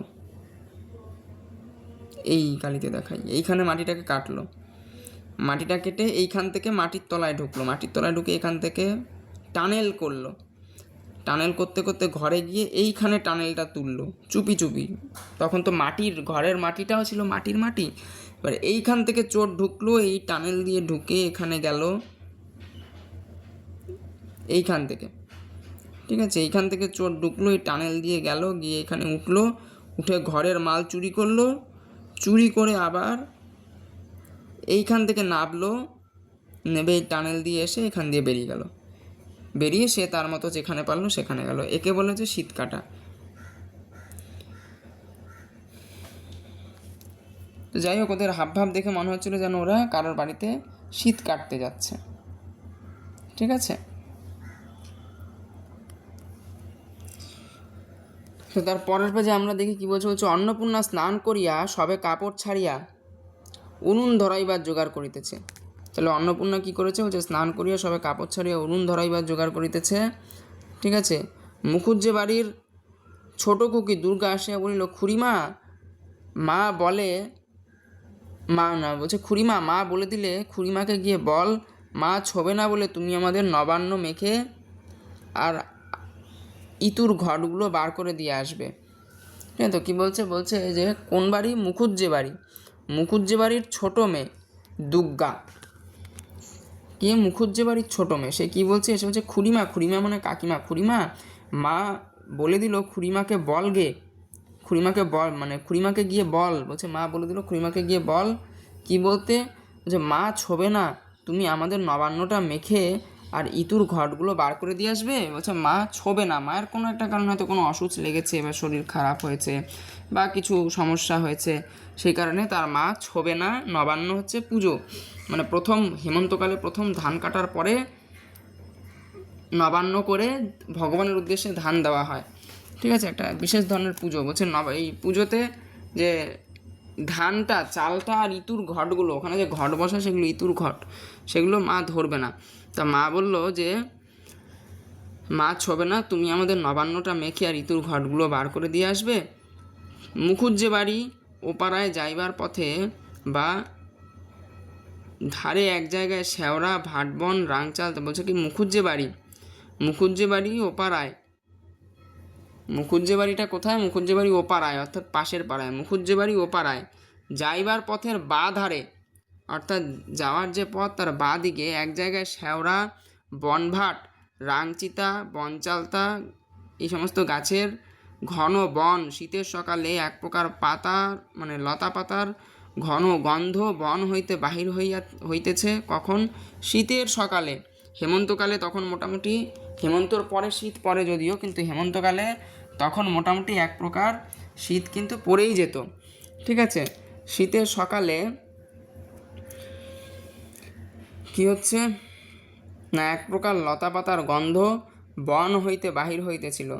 একটা লেজ ঝোলা হলদে পাখি আমের মানে আমড়া গাছ, ঠিক তো, পাখি আমড়া গাছের এডাল হইতে ওডালে যাইতেছে। কি পাখি? লেজ ঝোলা হলদে পাখি। এটা থেকে কিন্তু ডাইরেক্ট প্রশ্ন আসে, এমসিকিউ। লেজ ঝোলা হলদে পাখি কোথায়? মুখুজ্জে বাড়ি। কোথায়? ওপাড়ায়। এগুলো থেকে ডাইরেক্ট প্রশ্ন আসে। কি মাখতে কে বলেছিল? মুখুজ্জে বাড়ির মেয়ে এসেছিল, ছোট মেয়ে, নাম কি? দুর্গা। ডাইরেক্ট প্রশ্ন আসে। কি করতে বলেছিল? কি মাখতে বলেছিল? মাখতে বলেছিল হচ্ছে নবান্ন আর ইতুর ঘট বসাতে বলেছিল। ডাইরেক্ট প্রশ্ন আসে। কোথা দিয়ে যায়? মুখুজ্জে বাড়ি ওপাড়ায়। যাইবার পথে বাধারে কি কি গাছ পড়ে? এটা থেকে ডাইরেক্ট প্রশ্ন আসে, এই যে এই জায়গাটা থেকে, ঠিক আছে, এখান থেকে ডাইরেক্ট প্রশ্ন আসে। তারপর হচ্ছে বন মানে কি লেজঝোলা পাখি কোথা থেকে কোথায় গেল? আমড়া গাছের এডাল থেকে ওডালে গেল। এটা থেকে ডাইরেক্ট প্রশ্ন আসে। এরপরে বলছে যে দুর্গা আঙুল দিয়ে দেখাইয়া দিল, খুড়িমা ওই যে কেমন পাখিটা। পাখি দেখিতে গিয়া অন্নপূর্ণা কিন্তু আর একটা জিনিস লক্ষ্য করলো। দুর্গার সাথে যাচ্ছিল ওই জঙ্গলের মধ্যে দিয়ে। দুর্গা কি বললো? খুড়িমা মানে কাকিমা দেখো ওই যে পাখিটা কি সুন্দর না। ওই পাখি দেখতে গিয়ে কিন্তু অন্নপূর্ণা আরেকটা জিনিস জঙ্গলের মধ্যে লক্ষ্য করলো। ঘন বনটার মধ্যে কোথায় এতক্ষণ খুব খুব করিয়া আওয়াজ হইতেছিল, কি যেন খুঁড়িতেছিল। কোথায়? ঘন বনটার মধ্যে কোথায় একখানা খুব খুব করিয়া আওয়াজ হইতেছিল, কি যেন খুঁড়িতেছিল। পরে চলিতে আরম্ভ করেন, অর্থাৎ এটা দুর্গার কানে এলো যে কেউ একটা কিছু খুঁড়ছে ঘন বনটাতে, তাই তো। খুব খুব করিয়া মানে আওয়াজ হইতে লাগলো। দুর্গার কথার পরেই বলছে আওয়াজ হইতেছিল, কে যেন কি খুঁড়িতেছিল। দুর্গার কথার পরেই হঠাৎ সেটা বন্ধ হইয়া গেল।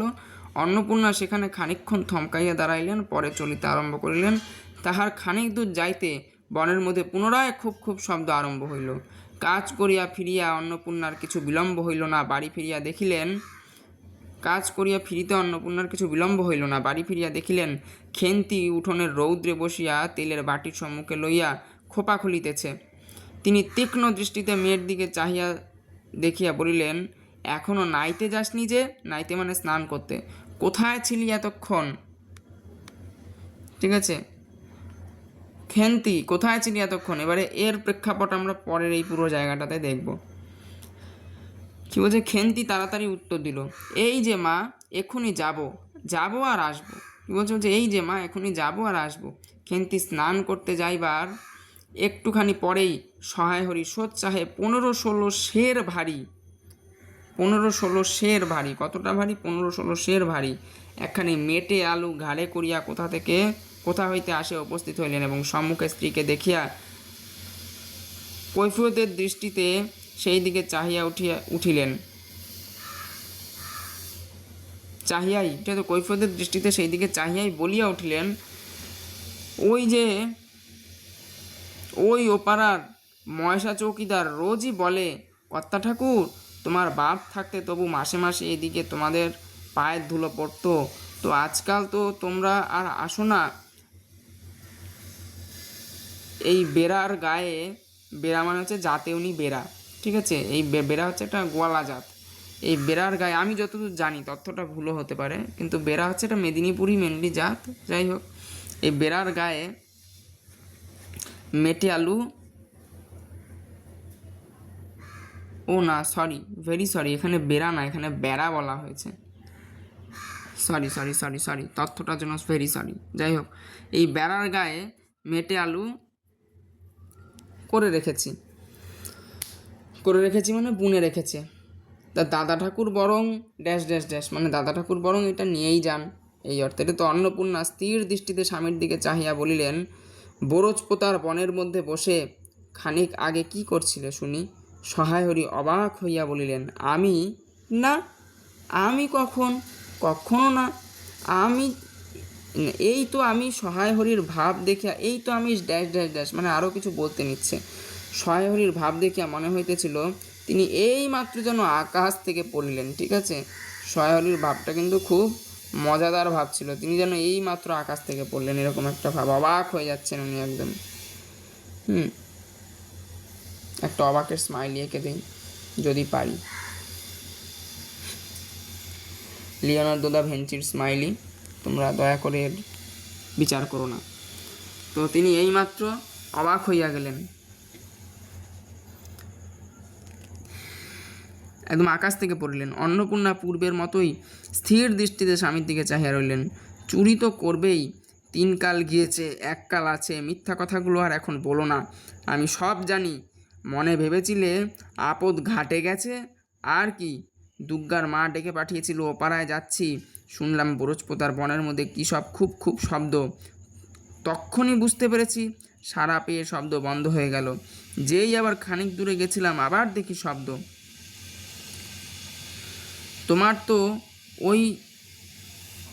তোমার তো ইহকালও নেই, পরকালও নেই।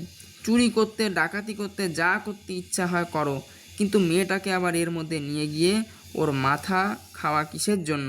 সহায় হরি হাত নাড়িয়া বরজপোতায় তাহার উপস্থিত থাকার বিরুদ্ধে কতগুলি প্রমাণ উত্থাপন করিবার চেষ্টা করিলেন, কিন্তু স্ত্রীর চোখের দৃষ্টির সামনে তাহার বেশি কথাও যোগাইল না, বা কথিত উক্তিগুলির মধ্যে কোনো পূর্বাপর্য সম্বন্ধ খুঁজিয়া পাওয়া গেল না। অর্থাৎ এমন কথা বলছে যার পূর্বাপর্য সম্বন্ধ, অর্থাৎ তার মধ্যে কোনো লিঙ্ক নেই, যা যা মনে হচ্ছে তাই বলতে থাকছে, ঠিক আছে? তার মধ্যে কোনো লিঙ্ক খুঁজে পাওয়া যাচ্ছে না, মানে আমতা আমতা করে লিঙ্ক ছাড়া হাবিজাবি কথা বলে যাচ্ছে, ধরা খেয়ে গেছে তো ভয়। যাই হোক, বলছে 8 ঘন্টা পরে খেন্তি স্নান সারিয়া বাড়ি ঢুকিল। সম্মুখস্থ মেটে আলুর দিকে একবার আর চোখে চাহিয়াই নিরীহ মুখে উঠোনের আলনায় অত্যন্ত মনোযোগের সহিত কাপড় মিলিয়া দিতেছিল। অন্নপূর্ণা ডাকিল, খেন্তি, এদিকে একবার আয় তো, শুনে যা। মায়ের ডাক শুনিয়া খেন্তির মুখ শুকাইয়া গেল। সে ইতস্তত করিতে করিতে মায়ের নিকট আসিল। তিনি জিজ্ঞাসা করিলেন, এই যে মেটে আলু দুজন মিলে তুলে এনেছিস? কমা দিয়ে না, অর্থাৎ তুলে আনিসনি। খেন্তি মায়ের মুখের দিকে একটুখানি চাহিয়া থাকিয়া এবার ভূপতিত মেটে আলুর দিকে চাহিল, পরে পুনরায় মায়ের মুখের দিকে চাহিল এবং সঙ্গে সঙ্গে ক্ষিপ্র দৃষ্টিতে একবার বাড়ির সম্মুখস্থ বাঁশঝাড়ের মাথার দিকেও চাহিয়া লইল। তাহার কপালে বিন্দু বিন্দু ঘাম দেখা দিল, কিন্তু মুখ দিয়া কথা বাহির হইল না। অন্নপূর্ণা কড়া সুরে বলিলেন, কথা বলছিস না যে বড়, এই যে মেটে আলু তুই এনেছিস কি না? খেন্তি বিপন্ন চোখে মায়ের মুখের দিকেই চাহিয়া রইল। উত্তর দিল, হ্যাঁ।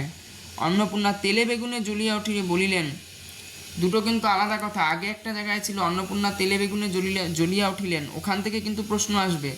অন্নপূর্ণা তেলে বেগুনে জ্বলিয়া উঠিলেন, আর এটা অন্নপূর্ণা তেলে বেগুনে জ্বলিয়া উঠিয়া বলিলেন। আগেরটা কিন্তু দুটো উক্তি কিন্তু এক না। অন্নপূর্ণা তেলে বেগুনে জ্বলিয়া উঠিলেন বলে ড্যাশ দিয়ে সেখান থেকে একটা প্রশ্ন আসবে, জ্বলিয়া উঠিয়া কী বলিয়েছিলেন, সেখানে ওই মেয়ের বিয়ের জায়গাটা, আর এটা হচ্ছে অন্নপূর্ণা ওখানে তেলে বেগুনে জ্বলিয়া উঠিলেন, তেলে বেগুনে জ্বলিয়া উঠিয়া কী করেছিলেন, মেয়ের বিয়ের জায়গাটা, আর এখানে জ্বলিয়া উঠিয়া বলিলেন। এখানে যে বলিলেন কথাটা আছে, এটা কিন্তু অন্নপূর্ণা তেলে বেগুনে জ্বলিয়া উঠিয়া বলিলেন। আর আমি আগের পেজে তোমাদের দেখিয়ে দিচ্ছি, আগের পেজে ওই জায়গাটাতে অন্নপূর্ণা তেলে বেগুনে জ্বলিয়া উঠিলেন, অন্নপূর্ণা তেলে বেগুনে জ্বলিয়া উঠিলেন, এখানে হচ্ছে তেলে বেগুনে জ্বলিয়া উঠিলেন, আর এইখানে হচ্ছে তেলে বেগুনে জ্বলিয়া উঠিয়া বলিলেন।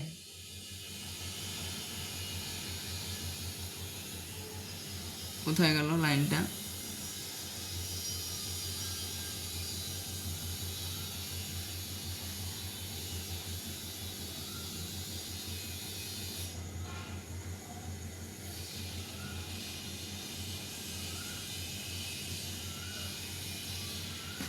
লাইনটা হারিয়ে গেল। এই যে অন্নপূর্ণা তেলে বেগুনে জ্বলিয়া উঠিয়া বলিলেন, ঠিক আছে? আমি কিন্তু দুটো জায়গা মার্ক করে দেখিয়ে দিলাম। একটা হচ্ছে তেলে বেগুনে জ্বলিয়া উঠিলেন, দ্বিতীয় পাতায় যে লাইনটা রয়েছে, মানে 4 নাম্বার পাতায়, এই গল্পের দ্বিতীয় পাতায়, গল্পের এটা হচ্ছে 1 নাম্বার পাতা, এটা হচ্ছে 1 নাম্বার পাতা, এটা হচ্ছে 2 নাম্বার পাতা গল্পের, আর বইয়ের হচ্ছে এটা 4 নাম্বার পাতা। এখানে যেটা রয়েছে সেটা হচ্ছে অন্নপূর্ণা তেলে বেগুনে জ্বলিয়া উঠিলেন, বইয়ের 4 নাম্বার পাতায়, আর বইয়ের 8 নাম্বার পাতায় যেটা রয়েছে সেটা হচ্ছে অন্নপূর্ণা তেলে বেগুনে জ্বলিয়া উঠিয়া বলিলেন। এই যে, ঠিক আছে? এই দুটো জায়গা কিন্তু আলাদা আলাদা জায়গা, মনে রাখবে এটা, প্রশ্ন যখন আসবে তখন। অন্নপূর্ণা তেলে বেগুনে জ্বলিয়া উঠিয়া বলিলেন, পাঁজি আজ তোর পিঠে আমি আস্ত কাঠের চেলা ভাঙব, তবে ছাড়বো। বরুচপাতার বনে গিয়েছে মেটে আলু চুরি করতে। সমস্ত মেয়ে বিয়ে যোগ্যী হয়ে গেছে কোন কালে। সেই এক গলা বিজন বন, তার মধ্যে দিন দুপুরে বাঘ লুকিয়ে থাকে।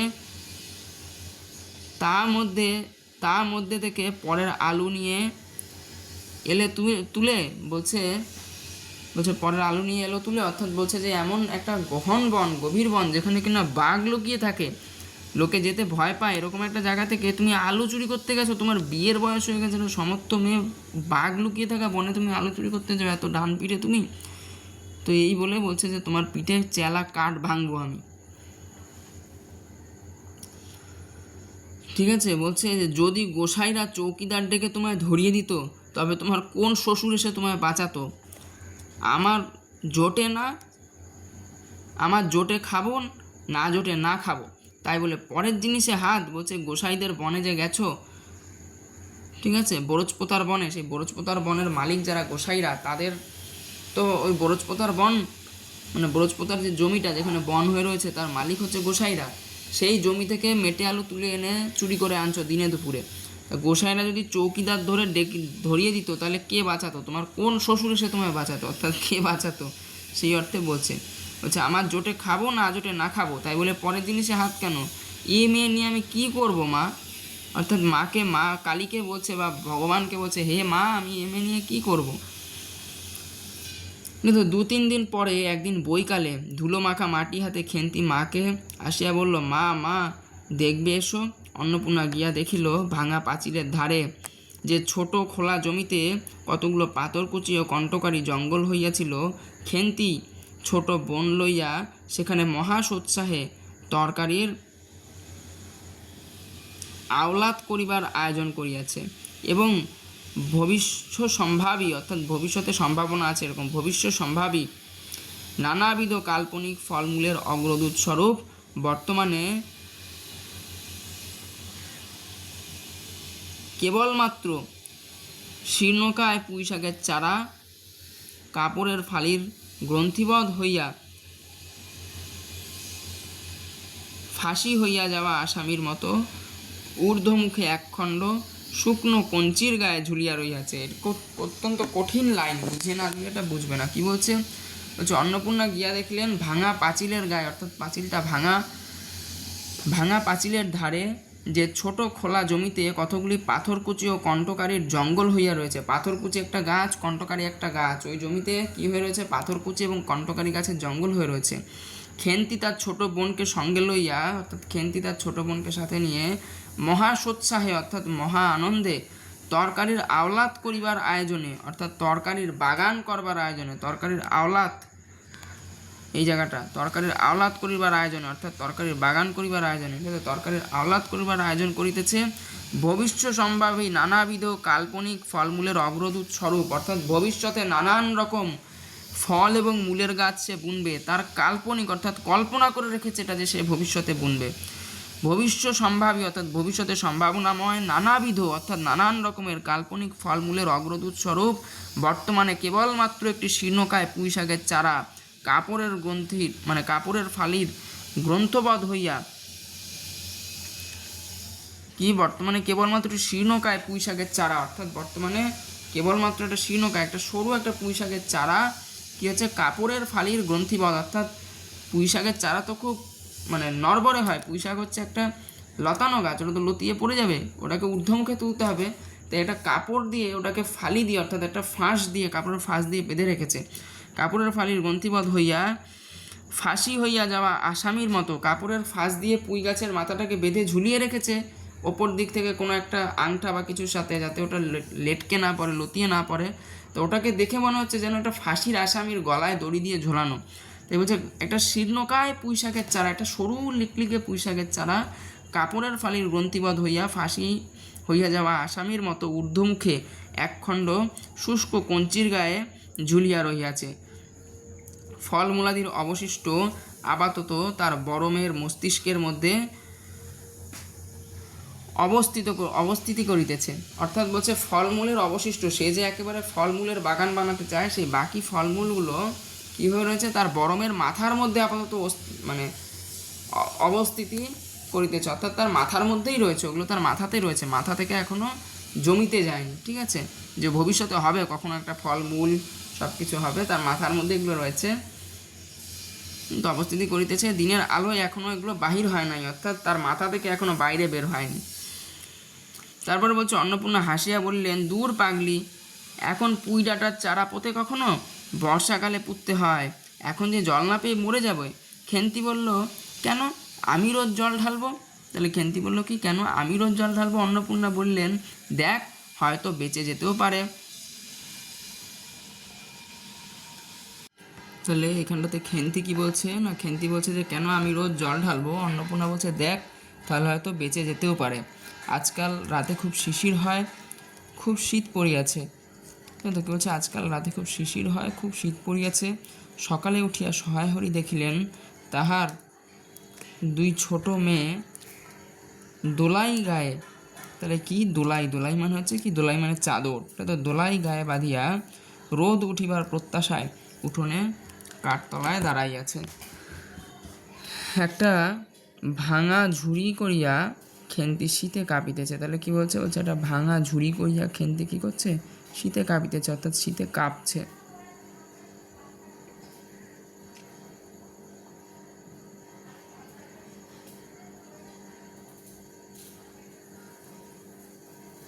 যাই হোক, একটা ভাঙা ঝুড়ি করিয়া খেন্তি শীতে কাঁপিতে কাঁপিতে কী করলো না, মুখুজ্জ বাড়ি হইতে গোবর কুড়াইয়া আনিল। সহায় হরি বললেন, হা মা খেন্তি, তো সকালে উঠে জামাটা গায়ে দিতে কি হয় তোর? দেখ দেখি কি শীত। আচ্ছা দিচ্ছি বাবা। কই শীত? তেমন তো ড্যাশ ড্যাশ, অর্থাৎ তেমন তো শীত নেই। হ্যাঁ দে মা, এখনই দে, অসুখ বিসুখ পাঁচ রকম হতে পারে, বুঝলি নে। সহায় হরি বাহির হইয়া গেলেন। ভাবিতে ভাবিতে গেলেন, তিনি কি অনেক দিন মেয়ের মুখ ভালো করিয়া দেখেন নাই? খেন্তির মুখ এমন সুশ্রী হইয়া উঠিয়াছে। জামার ইতিহাস নিম্নলিখিত রূপ, অর্থাৎ জামাগুলো নিম্নলিখিত রূপ, অর্থাৎ নিচের মতো হয়েছে। কি হয়েছে বলছে, বহু বৎসর অতীত হইল। হরিপুরের রাসের মেলা হইতে সহায় হরি কালো জার্সের এই 2.5 টাকা মূল্যের জামাটি ক্রয় করিয়া আনেন। ছিঁড়িয়া যাইবার পর তাহাতে কতবার রিপু করিয়া দেওয়া হইয়াছিল। সম্প্রতি গত বছর হইতে খেন্তির স্বাস্থ্যোন্নতি হওয়ার দরুন জামাটি তাহার গায়ে হয় না। সংসারের এত খোঁজ সহায় হরি রাখিতেন না। জামার বর্তমান অবস্থা অন্নপূর্ণারও জানা ছিল না। খেন্তির নিজস্ব ভাঙা টিনের তোরঙ্গের মধ্যেই উহা থাকিত। তাহলে জামার কিন্তু এটা বিবরণ। কি বলছে, জামার বর্তমান অবস্থা কি তার বিবরণ হচ্ছে এটা। ঠিক আছে, কি বলছে না, এই হরিপুলার রাসের মেলা থেকে যে জামাটা কিনে এনেছিল সেটা কিন্তু আর খেন্তির গায়ে হয় না।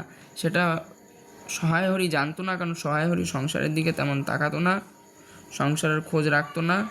আর অন্নপূর্ণাও জানতো না, কারণ অন্নপূর্ণারও অজানা ছিল, কারণ হচ্ছে অন্নপূর্ণা মানে জানতো না, কারণ খেন্তির তোরঙ্গে রাখা হতো, এটা খেন্তির টিনের তোরঙ্গে এটা থাকতো। তারপরে বলছে যে পৌষ সংক্রান্তি সন্ধ্যাবেলা অন্নপূর্ণা একটি কাশিতে মানে একটা কাঁসার পাত্র আর কি, কাশিতে চালের গুঁড়া ময়দা গুড় দিয়া চটকাইতেছিলেন। একটা ছোট বাটিতে 1 বাটি তেল, খেন্তি কুড়ুনির নিচে একটা কলার পাত পাড়িয়া 1 থালা নারকেল কুড়াইতেছে। অন্নপূর্ণা প্রথমে খেন্তির সাহায্য লইয়া স্বীকৃত হন নাই। আচ্ছা, বলছে কি, অন্নপূর্ণা প্রথমে খেন্তির সাহায্য লইতে স্বীকৃত হন নাই, কারণ সে যেখানে সেখানে বসে বনে বাজারে ঘুরিয়া ফেরে, তাহার কাপড় চোপড় শাস্ত্রসম্মত ও সূচি নহে। অবশেষে খেন্তি নিতান্ত ধরিয়া পড়ায় মানে খুব জোরাজুরি করায়, হাত পা ধোয়াইয়া ও শুকনো কাপড় পরাইয়া তাহাকে বর্তমান পদে নিযুক্ত করিল। অর্থাৎ বর্তমান পদে মানে কি, কাজে নিযুক্ত করলো। কোন কাজে? পিঠা বানানোর কাজে। ময়দার গোলা মাখা শেষ হইলে অন্নপূর্ণা উনুনে খোলা চাপাইতে যাইলেন। ছোট মেয়ে রাধি হঠাৎ ডান হাতখানা পাতিয়া বলিল, মা ওই একটু, অর্থাৎ একটু দাও আমি খাবো, ডট ডট ডট মানে একটু দাও আমি খাবো। অন্নপূর্ণা বড় গামলা হইতে একটুখানি গোলা তুলিয়া লইয়া হাতের আঙুল পাঁচটি দ্বারা একটি বিশেষ মুদ্রা রচনা করিয়া সেটুকু রাধির প্রসারিত হাতের ওপরে দিলেন। মেয়ের মানে মেজো মেয়ে পুটি, তাহলে ছোটো মেয়ের নাম কি? ছোটো মেয়ে হচ্ছে রাধি, তো ছোটো মেয়ের নাম কি? ছোটো মেয়ে হচ্ছে এই যে ছোটো মেয়ে রাধি। মেজো মেয়ের নাম কি? মেজো মেয়ে হচ্ছে পুটি, এই যে মেজো মেয়ে পুটি। মেজো মেয়ে পুটি ডাক দেবে কিন্তু এগুলো এমসিকিউ আছে। মেজো মেয়ে পুটি হাতখানা কাপড়ে তাড়াতাড়ি মুছিয়া মায়ের সামনে হাত পাতিয়া বলল, মা আমায় একটু ডট ডট ডট মানে আমায় একটু দাও। খেন্তি সূচি বস্ত্রে নারকেল কুড়াইতে কুড়াইতে লব্ধ নেত্রে মধ্যে মধ্যে এদিকে চাহিতেছিল। এ সময় খাইতে চাওয়ায় মা পাছে বকে এই ভয়ে চুপ করিয়া রইল। বলছে মা মানে অন্নপূর্ণা ঈশ্বরও খেন্তিরও ইচ্ছা হয়েছিল যে ও একটু খায় ওই গোলাটা, ঠিক আছে, তো মানে পিঠের গোলাটা, কিন্তু ও নারকেল কুড়াচ্ছিল। এই অবস্থায় খেলে পরে এঁঠো হয়ে যাবে হাত, তো তখন যদি মা আবার এঁঠো হাতে কেন করছে তাই জন্য বকে, তাই সে আর খায়নি, খেতে চায়নি। অন্নপূর্ণা বলল, দেখি নে আয় খেন্তি, ওই নারকেলের মালাটা ওতে তোর জন্য একটু রাখি। খেন্তি ক্ষিপ্ত হস্তে, এটা ক্ষিপ্ত না এটা ক্ষিপ্র হতো, ঠিক আছে, তো খেন্তি ক্ষিপ্র হস্তে নারকেলের মালায় নারকেলের ওপরের মালা যাহাতে ফুটা নাই সেখানে সরাইয়া দিল।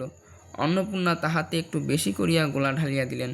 মেজো মেয়ে পুটি বলিল, জ্যাঠাইমারা অনেকখানি দুধ এনেছে, মানে দুধ নিয়েছে, রাঙা দিদি ক্ষীর তৈরি করেছিল, ওদের অনেক রকম হবে। খেন্তি মুখ তুলিয়া বলিল, এবেলা আবার হবে নাকি?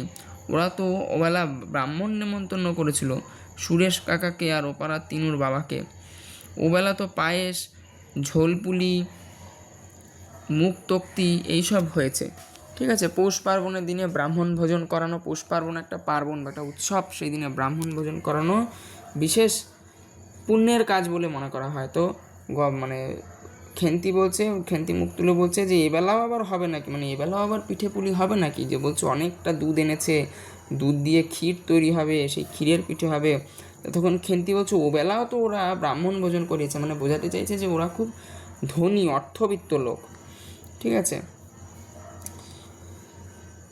তারপরে কি বলছে, বলছে যে পুটি জিজ্ঞাসা করিল, হ্যাঁ মা, ক্ষীর নইলে নাকি পাটিসাপটা হয় না? খেদি বলল, ক্ষীরের পুর না হলে কি আর পাটিসাপটা হয়? খেদি কি বলল? খেদি বলল, ক্ষীরের পুর না হলে কি আর পাটিসাপটা হয়? আমি বললাম কেন? আমার মা তো শুধু নারকেলের ছাই দিয়েই করে। ছাই মানে হচ্ছে নারকেল কোরানো এবং সেটা গুড় দিয়ে জাল দেওয়া, তাকে বলে নারকেলের ছাই। নারকেলের ছাই দিয়েই করে, সে তো কেমন ভালো লাগে। অন্নপূর্ণা বেগুনের ডাঁটায় একটুখানি তেল লইয়া খোলায় মাখাইতে মাখাইতে প্রশ্নের সদুত্তর খুঁজিতে লাগিলেন। খেন্তি বলিল, খেদিরও সব কথা, খেদির মা তো ভারী পিঠে করে কি না, মানে ঠেস মেরে বলছে, হ্যাঁ খেদির মা তো খুব দারুণ পিঠে করে কি না, মানে খেদির মাও তো ভালো পিঠে করতে পারে না, সেই অর্থে বলছে। ক্ষীরের পুর দিয়ে ঘিয়ে ভাজলে কি আর পিঠে হলো? সেদিন জামাই এলে ওদের বাড়ি দেখতে গেলুম কি না, তাই খুড়িমা দুখানা পাটিসাপটা খেতে দিলে। ও মা, কেমন একটা ধরা ধরা গন্ধ, ধরা ধরা গন্ধ মানে একটা কেমন একটা বদ্ধ গন্ধ, মানে একটা সোদা সোদা গন্ধ, এটা খাবার অনেক দিন রেখে দিলে অনেক সময় এই গন্ধটা হয়ে যায়, ফাকুন্দার গন্ধ বলে অনেকে একে, কারণ এটা ধরা ধরা গন্ধ। আর পিঠেতে কখনো কখনো বলছে, আর পিঠেতে কখনো কোনো গন্ধ পাওয়া যায়? পাটিসাপটা ক্ষীর দিলে ছাই খেতে হয়, মানে বলছে ক্ষীর দিলে বাজে খেতে হয়। বেপরোয়াভাবে উপরোক্ত উক্তি শেষ করিয়া খেন্তির মায়ের চোখের দিকে চাহিয়া জিজ্ঞাসা করিল, মা, নারকেলের কোড়া একটু নেব? নারকেলের কোড়া একটু নেব মানে ও যে নারকেল কুড়ছে, কোড়াচ্ছে, কোড়ানো নারকেল একটু নেবে, একটু খাবে, সেটা জিজ্ঞেস করছে। অন্নপূর্ণা বললেন, নে, কিন্তু এখানে বসে খাস নে, মুখ থেকে পড়বে না কি হবে, যা ওই দিকে যা, মানে মুখ থেকে পড়লে আবার এঁঠো হয়ে যাবে জায়গাটা। তো খেন্তি নারকেলের মালায় এক থুবা তুলিয়া লইয়া একটু দূরে গিয়া খাইতে লাগিল। মুখ যদি মনের দর্পণ সদৃশ হয়, আমাদের মুখ কিন্তু মনের দর্পণ সদৃশ। মনের ভেতরে কি চলছে সেটা কিন্তু আমাদের মুখে প্রকাশ পায়। আমাদের মন যখন ভালো থাকে তখন আমাদের মুখ গৌরবান্বিত মানে মুখ খুশি হয়ে ওঠে। মনে যখন কোনো কিছু নিয়ে আনন্দ হয় মুখ গৌরবোজ্জ্বল হয়ে ওঠে। আবার যখন দুঃখ হয় তখন মানে মুখটা খারাপ হয়ে যায় দেখতে। যখন কোনো কিছু নিয়ে লজ্জা হয় তখন মুখটা কাচুমাচু হয়ে যায়, ভয় পেলে কাচুমাচু হয়ে যায়। এরকম মুখ হচ্ছে মনের দর্পণ, অর্থাৎ মনের আয়না। আমি যেমন আমাকে আয়নায় যেমন সেটা আমার রূপটা দেখায়, তেমনি মনের রূপটা মানুষের মুখে ফুটে ওঠে। তাই বলছে মুখ যদি মনের দর্পণ সদৃশ হয়, তবে খেন্তির মুখ দেখিয়া সন্দেহের কোনো কারণ থাকিতে পারে না যে সে অত্যন্ত মানসিক তৃপ্তি অনুভব করিতেছে। ঘণ্টাখানেক পরে অন্নপূর্ণা বলিলেন, ওরে তোরা সব এক এক টুকরো পাতা পেতে বসতো দেখি, গরম গরম দেই। খেন্তি জল দেওয়া ভাত আছে ওবেলার, বার করে নিয়ে আয়। খেন্তির নিকট অন্নপূর্ণার এ প্রস্তাব যে মনপ্লুত হইল না তাহা তার মুখ দেখিয়া বোঝা গেল। পুটি বলিল, মা বড়দি পিঠেই খাক, ভালোবাসে, ভাত বরং থাকুক, আমরা কাল সকালে খাবো। খান কয়েক খাইবার পরেই মেজো মেয়ে পুটি খাইতে চাহিল না। সে নাকি অধিক মিষ্টি খাইতে পারে না। সকলের খাওয়া শেষ হইয়া গেলে খেন্তি তখনও খাইতেছে। সে মুখ বুঝিয়া শান্তভাবে খায়, অর্থাৎ খাওয়ার সময় কিন্তু কথা বলে না, খাওয়াতে খুব পরিপাটি মেয়ে, ঠিক আছে। তাই বলছে সে মুখ বুঝিয়া শান্তভাবে খায়, বড় একটা কথা কহে না। অন্নপূর্ণা দেখিলেন সে কম করিয়াও 18-19টা খাইয়াছে। জিজ্ঞাসা করিলেন, খেন্তি আর নিবি? খেন্তি খাইতে খাইতে শান্তভাবে সম্মতিসূচক ঘান নাড়িল। অন্নপূর্ণা তাহাকে আরও খান কয়েক দিলেন। খেন্তির মুখ চোখ ঈষৎ উজ্জ্বল দেখাইল, অর্থাৎ খুব একটা আনন্দ হচ্ছে তার ভিতরে খেতে বড় ভালোবাসে মেয়েটা। হাসি ভরা চোখে মার দিকে চাহিয়া বলিল, বেশ খেতে হয়েছে মা, ওই যে তুমি কেমন ফেনিয়ে নাও, ওতেই কিন্তু ড্যাশ ড্যাশ ড্যাশ মানে ওতেই কিন্তু একটা ম্যাজিকের মতো সুন্দর স্বাদ হয়। সে পুনরায় খাইতে লাগিল। অন্নপূর্ণা হাতা খুন্তি চুলি তুলিতে সস্নেহে তার এই শান্ত নিরীহ একটু অধিক মাত্রায় ভোজনপটু মেয়েটির দিকে চাহিয়া রইলেন। মনে মনে ভাবিলেন, খেন্তি আমার যার ঘরে যাবে তাদের অনেক সুখ দেবে। এমন ভালো মানুষ, কাজে কর্মে বকো, মারো, গাল দাও, টু শব্দটি মুখে নেই। উঁচু কথা কখনো কেউ শোনেনি। বৈশাখ মাসের প্রথমে সহায় হরি এক দুঃসম্পর্কীয় আত্মীয়র ঘটকালিতে খেন্তির বিবাহ হইয়া গেল। দ্বিতীয় পক্ষে বিবাহ করিলেও পাত্রটি, দ্বিতীয় পক্ষে বিবাহ মানে ছেলের এর আগেও একটা বিয়ে হয়েছে, এটা দ্বিতীয় পক্ষের মানে দ্বিতীয় বিয়ে। দ্বিতীয় পক্ষে বিবাহ করিলেও পাত্রটির বয়স 44-এর খুব বেশি কোনো মতেই হইবে না। তবুও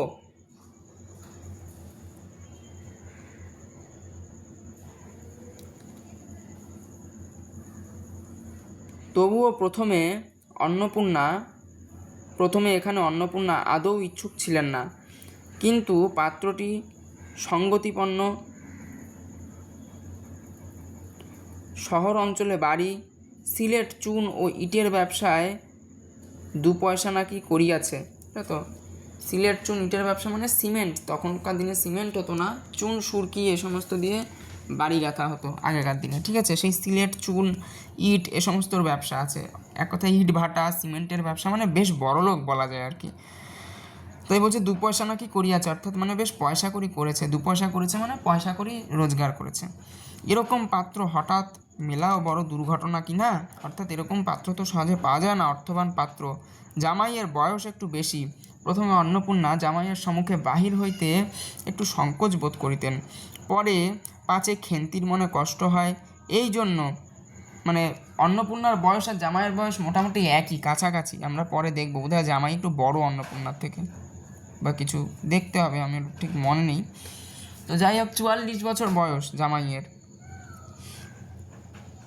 তাই তো বললাম আগের পেজে নাকি, হ্যাঁ। পাত্রটির বয়স 40 বছর বয়স। তো যাই হোক এখানে কিন্তু অন্নপূর্ণা দেওয়ার কোনো ইচ্ছা ছিল না, ঠিক আছে। অন্নপূর্ণা আদৌ ইচ্ছুক ছিল না। যাই হোক বলছে জামাইয়ের বয়স একটু বেশি হওয়ায় অন্নপূর্ণা জামাইয়ের সম্মুখে বাইরে হইতে সংকোচ বোধ করিত। পরে পাছে খেন্তির মনে কষ্ট হয়, এই জন্য বরণের সময় তিনি খেন্তির সুপুষ্ট হাতখানি ধরিয়া জামাইয়ের হাতে তুলিয়া দিল। অর্থাৎ জামাইয়ের হাতে খেন্তির হাত তুলে দিল। নিজের লজ্জা ভেঙে, নিজের কিন্তু প্রথমে লজ্জা লাগতো জামাইয়ের সামনে বেরোতে, কারণ জামাই অনেকটা বয়সে, অনেকটাই বয়স তার, মোটামুটি অন্নপূর্ণার বয়সের কাছাকাছি জামাইয়ের বয়স, সেই জন্য তার লজ্জা করতো, প্রথমে বেরোতো না। পরে খেন্তির যদি কষ্ট হয় যে আমার মা আমার বরকে ভালোভাবে জামাই আদর দিচ্ছে না, সেই ভেবে সে আবার কী করলো না, নিজের লজ্জা ভেঙে খেন্তির সুপুষ্ট হাতখানি, সুপুষ্ট মানে নারী সুলভ পুষ্টি সম্পন্ন, অর্থাৎ মোটাসোটা হাত, তো নরম মোটাসোটা হাত, সুপুষ্ট হাতখানি ধরিয়া জামাইয়ের হাতে তুলিয়া দিল। চোখের জলে তাহার গলা বন্ধ হইয়া আসিল, কিছু বলিতে পারিল না। বাড়ির বাহির হইয়া আমলকি তলায় বিহারারা সুবিধা করিয়া লইবার জন্য বরের পালকি একবার নামাইল। বলছে কি, বাড়ির বাহির হইয়া আমলকি তলায় বেহারারা সুবিধা করিয়া লইবার জন্য, মানে ভালো করে পালকিটাকে নামার জন্য, আবার ভালো করে নামার জন্য বরের পালকি একবার নামাইল। অন্নপূর্ণা চাহিয়া দেখিলেন বেড়ার ধারের নীল রঙের মেদি ফুলের গুচ্ছগুলি যেখানে নত হইয়াছে, খেন্তির কম দামের বালুচরের রাঙা চেলির আঁচলখানা পালকির বাহির হইয়া সেখানে লুটাইতেছে। তার এই অত্যন্ত আগোছালো, নিতান্ত নিরীহ এবং একটু অধিক মাত্রায় ভোজনপটু মেয়েকে অপরের ঘরে অপরিচিত মহলে পাঠাইতে তাহার বুক উদ্বেল হইয়া উঠিতেছিল।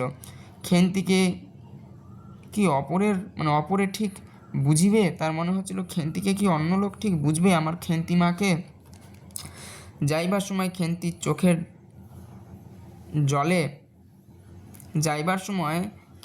চোখের জলে ভাসিতে ভাসিতে সান্ত্বনার সুরে বলিয়াছিল কি, যাইবার সময় খেন্তি চোখের জলে ভাসিতে ভাসিতে সান্ত্বনার সুরে বলিয়াছিল, মা, আষাঢ় মাসেই আমাকে এনো, বাবাকে পাঠিয়ে দিও। 2 মাস তো, অর্থাৎ বলছে মাত্র তো 2 মাস, আষাঢ় মাসেই আমাকে নিয়ে এসো। কাঁদতে কাঁদতে, চোখের জলে ভাসাতে ভাসাতে, মানে কাঁদতে কাঁদতে সান্ত্বনার সুরে মাকে বলেছিল। মাও কাঁদছে, মেয়েও কাঁদছে, সেই আর কি। এবার মাকে, মেয়ে আবার কাঁদতে কাঁদতে সান্ত্বনা দিচ্ছে যে 2 মাস পরেই মাকে পাঠিয়ে দিও। ও পাড়ার ঠান দিদি বললেন, তোর বাবা তোর বাড়ি যাবে কেন রে, আগে নাতি হোক তবে তো। ঠিক আছে, বলছে আগে নাতির মুখ দেখি, মানে আগে বাচ্চা কাচ্চা হোক, আর কি করে ঠান দিদি মানে ঠাকুমা বললেন। খেন্তির মুখ লজ্জায় রাঙা হইয়া উঠিল। জল ভরা ডাগর চোখের ওপর একটুখানি লাজুক হাসির আভা মাখাইয়া সে একগুঁয়েমি সুরে বলিল, না যাবে না বই কি, দেখো তো কেমন না যান। ফাল্গুন চৈত্র মাসের বৈকালবেলা উঠোনের মাচায় রৌদ্র দেওয়া আমসত্ত্ব তুলিতে তুলিতে অন্নপূর্ণার মন হু হু করিত। তাহার অনাচারী লোভী মেয়েটি আজ বাড়িতে নাই। কোথা হইতে বেড়াইয়া আসিয়া লজ্জাহীনার মতো হাতখানি পাতিয়া মিনতির সুরে অমনি বলিবে,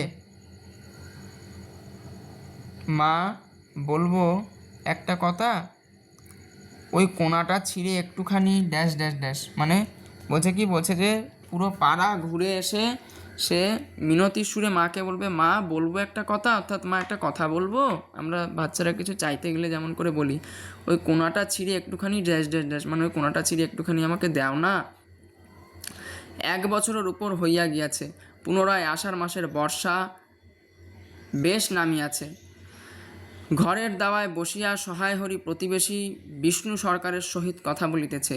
সহায় হরি তামাক সাজিতে সাজিতে বলিলেন, ও তুমি ধরে রাখো, ওই রকম হবেই দাদা, আমাদের অবস্থার লোকের ওর চেয়ে ভালো কি আর জুটবে। তাহলে কি বলছে, এই কথাটা কে বলছে, এখান থেকে কিন্তু খুব ইম্পর্টেন্ট এমসিকিউ আসে। কথাটা কি বলছে, কথাটা বলছে হচ্ছে সহায় হরি। কথাটা বলছে সহায় হরি, কাকে বলছে, প্রতিবেশী বিষ্ণু সরকারকে বলছে। তো বিষ্ণু সরকারের সহিত কথা বলিতেছেন। সহায় হরি তামাক সাজিতে সাজিতে বলিলেন, কে বলছে, বিষ্ণু সরকারকে বলছে। কে বলছে, সহায় হরি। কি বলছে না, বিষ্ণু সরকারের সহিত কথা বলছে কে, সহায় হরি তামাক সাজিতে সাজিতে বলিলেন, ও তুমি ধরেই রাখো, ওরকম হবেই দাদা, আমাদের অবস্থার লোকের ওর চেয়ে ভালো আর কি জুটবে। বিষ্ণু সরকার তালপাতার চাটাইয়ের ওপরে উবু হইয়া বসিয়াছিলেন। কীরকম হয়ে, কিসের ওপরে বসেছিলেন, তালপাতার চাটাইয়ের ওপরে, কীরকম হয়ে, উবু হয়ে। তালপাতার চাটার উপর উবু হইয়া বসিয়াছিলেন। দূর হইতে দেখিলে মনে হইবার কথা তিনি রুটি করিবার জন্য ময়দা চটকাইতেছেন। ঠিক আছে, এমন করে উবু হয়ে বসছে, দূর থেকে দেখলে মনে হচ্ছে যেন উনি রুটি করার জন্য ময়দা চটকাতে বসেছে। গলা পরিষ্কার করিয়া বললেন, না সব তো আর ড্যাশ ড্যাশ ড্যাশ, অর্থাৎ না সব তো আর একরকম হয় না, অর্থাৎ সবার কপালে তো আর একরকম জোটে না, সেই বলছে।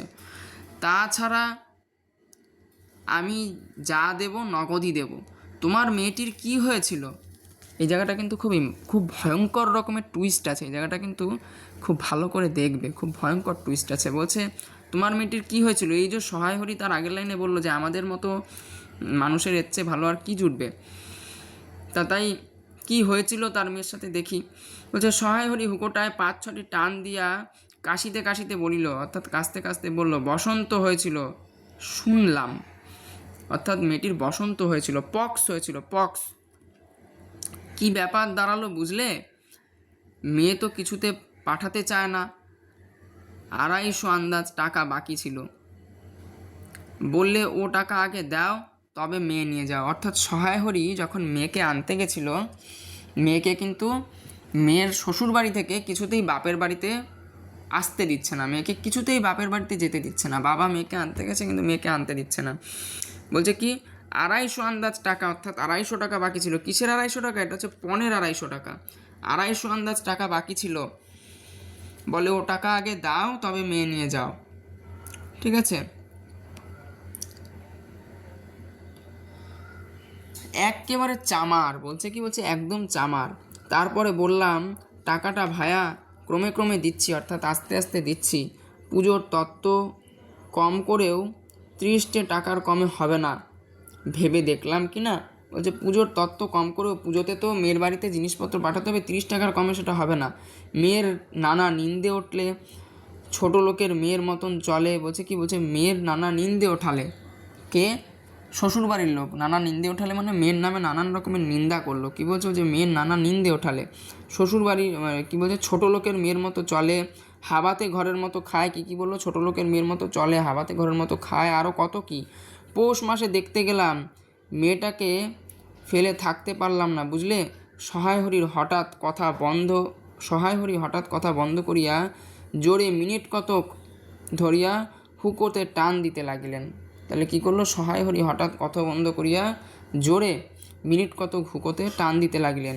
কিছুক্ষণ দুজনের কোনো কথা শোনা গেল না। ঠিক আছে, কিছুক্ষণ ধরে দুজনেই কোনো কথা বললো না, দুজনেই নিশ্চুপ। অল্প পরে বিষ্ণু সরকার বলিলেন, তারপর? আমার স্ত্রী অত্যন্ত কান্নাকাটি করতে পৌষ মাসে দেখতে গেলাম, মেয়েটার যে কী অবস্থা করেছে। শাশুড়িটা শুনিয়ে শুনিয়ে বলতে লাগলো, না জেনে শুনে ছোট লোকের সঙ্গে কুটুম্বিতা করলে এই রকমই হয়। তাহলে শাশুড়ি যেহেতু বড় লোক আর এরা যেহেতু একটু গরিব মানুষ, তাই এদেরকে এরকম করে কিন্তু বলছে। কী বলছে? যে না জেনে শুনে ছোট লোকের সাথে কুটুম্বিতা করলে এরকমই হয়, যেমনি মেয়ে তেমনি বাপ। পৌষ মাসের দিনে মেয়ে দেখতে এলেন শুধু হাতে। পরে বিষ্ণু সরকারের দিকে চাহিয়া বললেন, বলি আমরা ছোট লোক কি বড় লোক, তোমার তো সরকার খুঁড়ো জানতে বাকি নেই। বলছে তাকে, কাকে বলছে? বিষ্ণু সরকারকে বলছে। বলছে আমরা ছোট লোক কি বড় লোক, তোমার তো সরকার খুঁড়ো, খুঁড়ো মানে কাকা, তো সরকার খুঁড়ো জানতে বাকি নেই।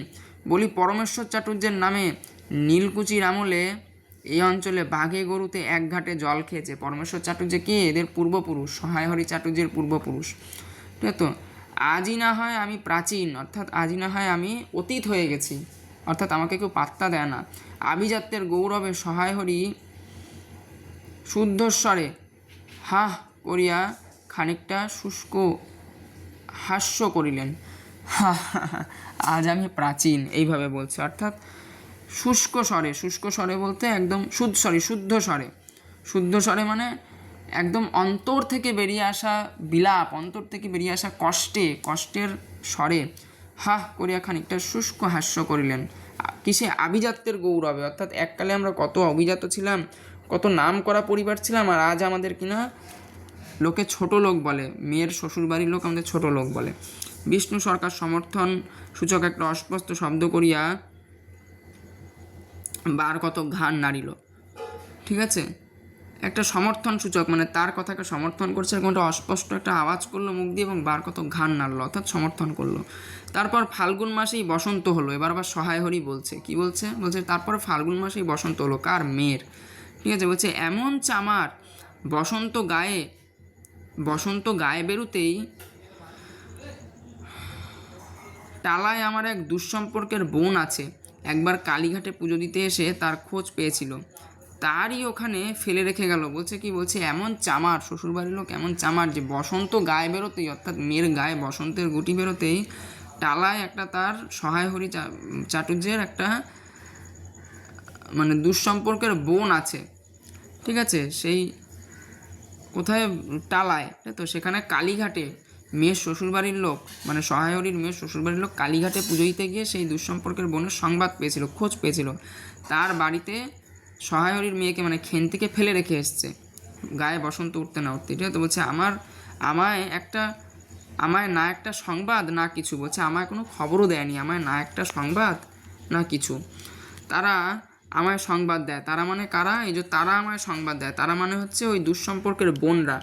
তা আমি গিয়ে ড্যাশ ড্যাশ ড্যাশ, অর্থাৎ আমি গিয়ে দেখলাম খেন্তি আর নেই।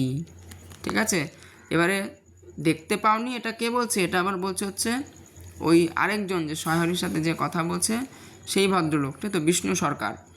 হ্যাঁ, তো বলছে তা দেখতে পাওনি, না এমনি চামার, না মানে আক্ষেপের সুরে একটা না বলে বিসর্গ চিহ্ন, অর্থাৎ একটা বিস্ময় চিহ্ন, না বলে এটা বিস্ময় চিহ্ন, অর্থাৎ আক্ষেপের সুরে বলছে এমনি চামার গয়নাগুলো অসুখ অবস্থাতেই গা থেকে খুলে নিয়ে তবে টালায় পাঠিয়ে দিয়েছে। বলছে গয়নাগুলো ওই অসুস্থ গা থেকে খুলে নিয়েছে শ্বশুরবাড়ির লোক, তারপরে টালায় আমার বোনের বাড়িতে পাঠিয়েছে।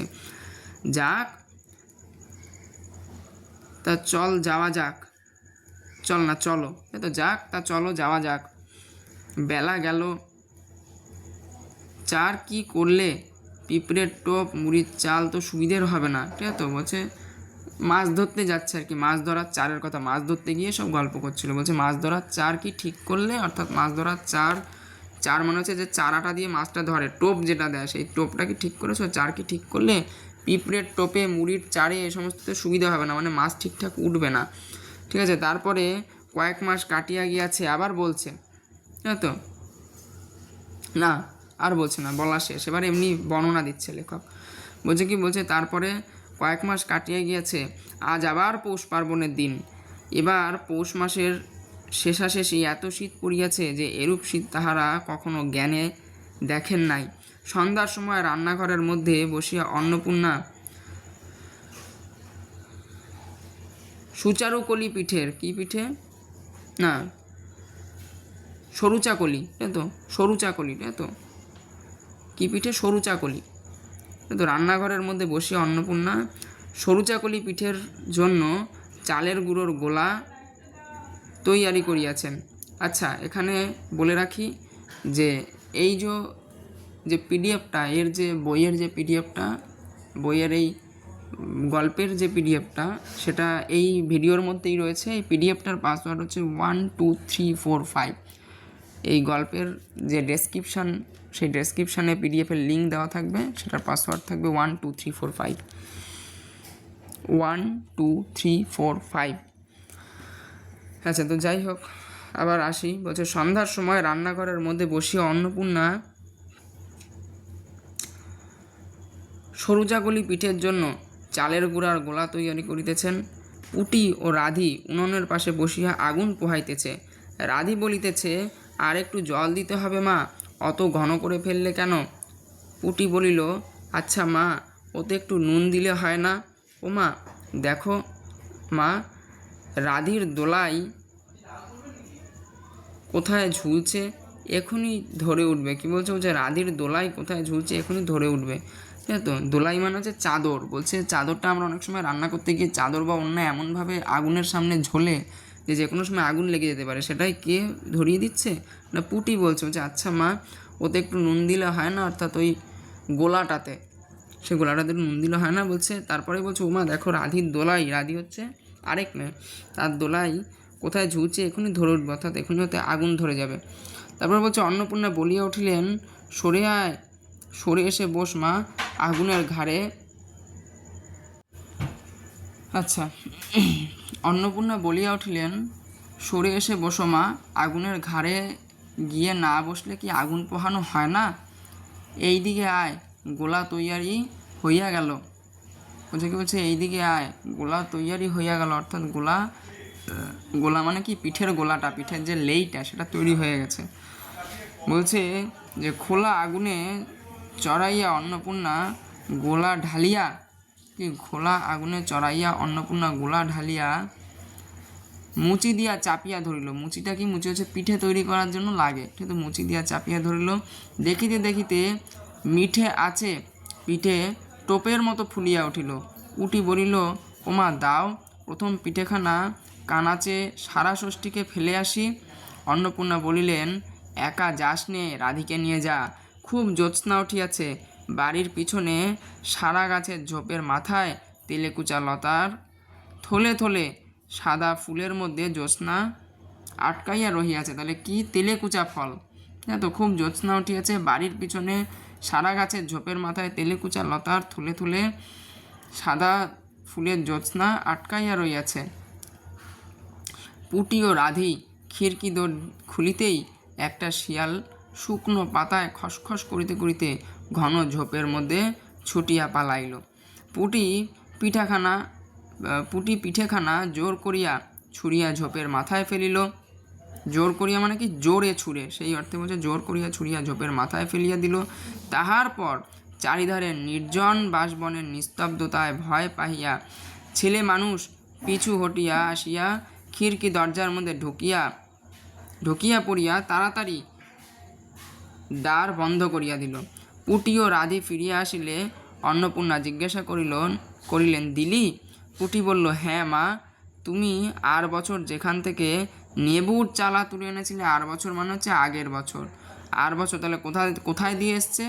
পুটি মানে তার মা আর বছর যেখান থেকে নেবুর চারা তুলে এনেছিল সেখানে ফেলে দিলাম। তারপরে সে রাত্রে অনেকক্ষণ কাটিয়া গেল, পিঠে গড়া প্রায় শেষ হইয়া আসিল। রাতও তখন খুব বেশি। জ্যোৎস্নার আলোয় বাড়ির পিছনের বনে অনেকক্ষণ ধরিয়া একটা কাঠঠোকরা পাখি ঠক ঠক শব্দ করিতেছিল, ঠিক আছে? এটা ঠক র র র হয়েছে, কিন্তু ঠক ঠক হতো, ঠিক আছে? ঠক ঠক শব্দ করিতেছিল।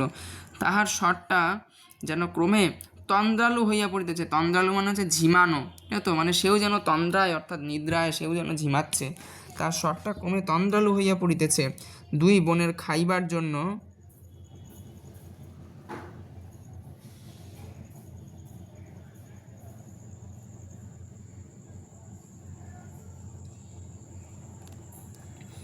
তন্দ্রালু হইয়া পড়িতেছে। দুই বোনের, কতদূর পড়ালাম?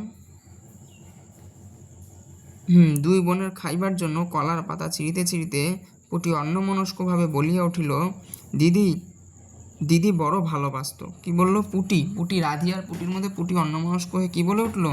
দুজনে খাইতে খাইতে পুটি অন্যমনস্ক হইয়া বলিয়া উঠিল, দিদি বড় ভালোবাসত। আগের বার দেখেছি আমরা যে ও একাই অনেকগুলো পিঠে খেয়েছিল, প্রায় 20টারও বেশি পিঠে খেয়ে ফেলেছিল, ঠিক আছে? তিনজনেই খানিকক্ষণ নির্বাক হইয়া রহিল।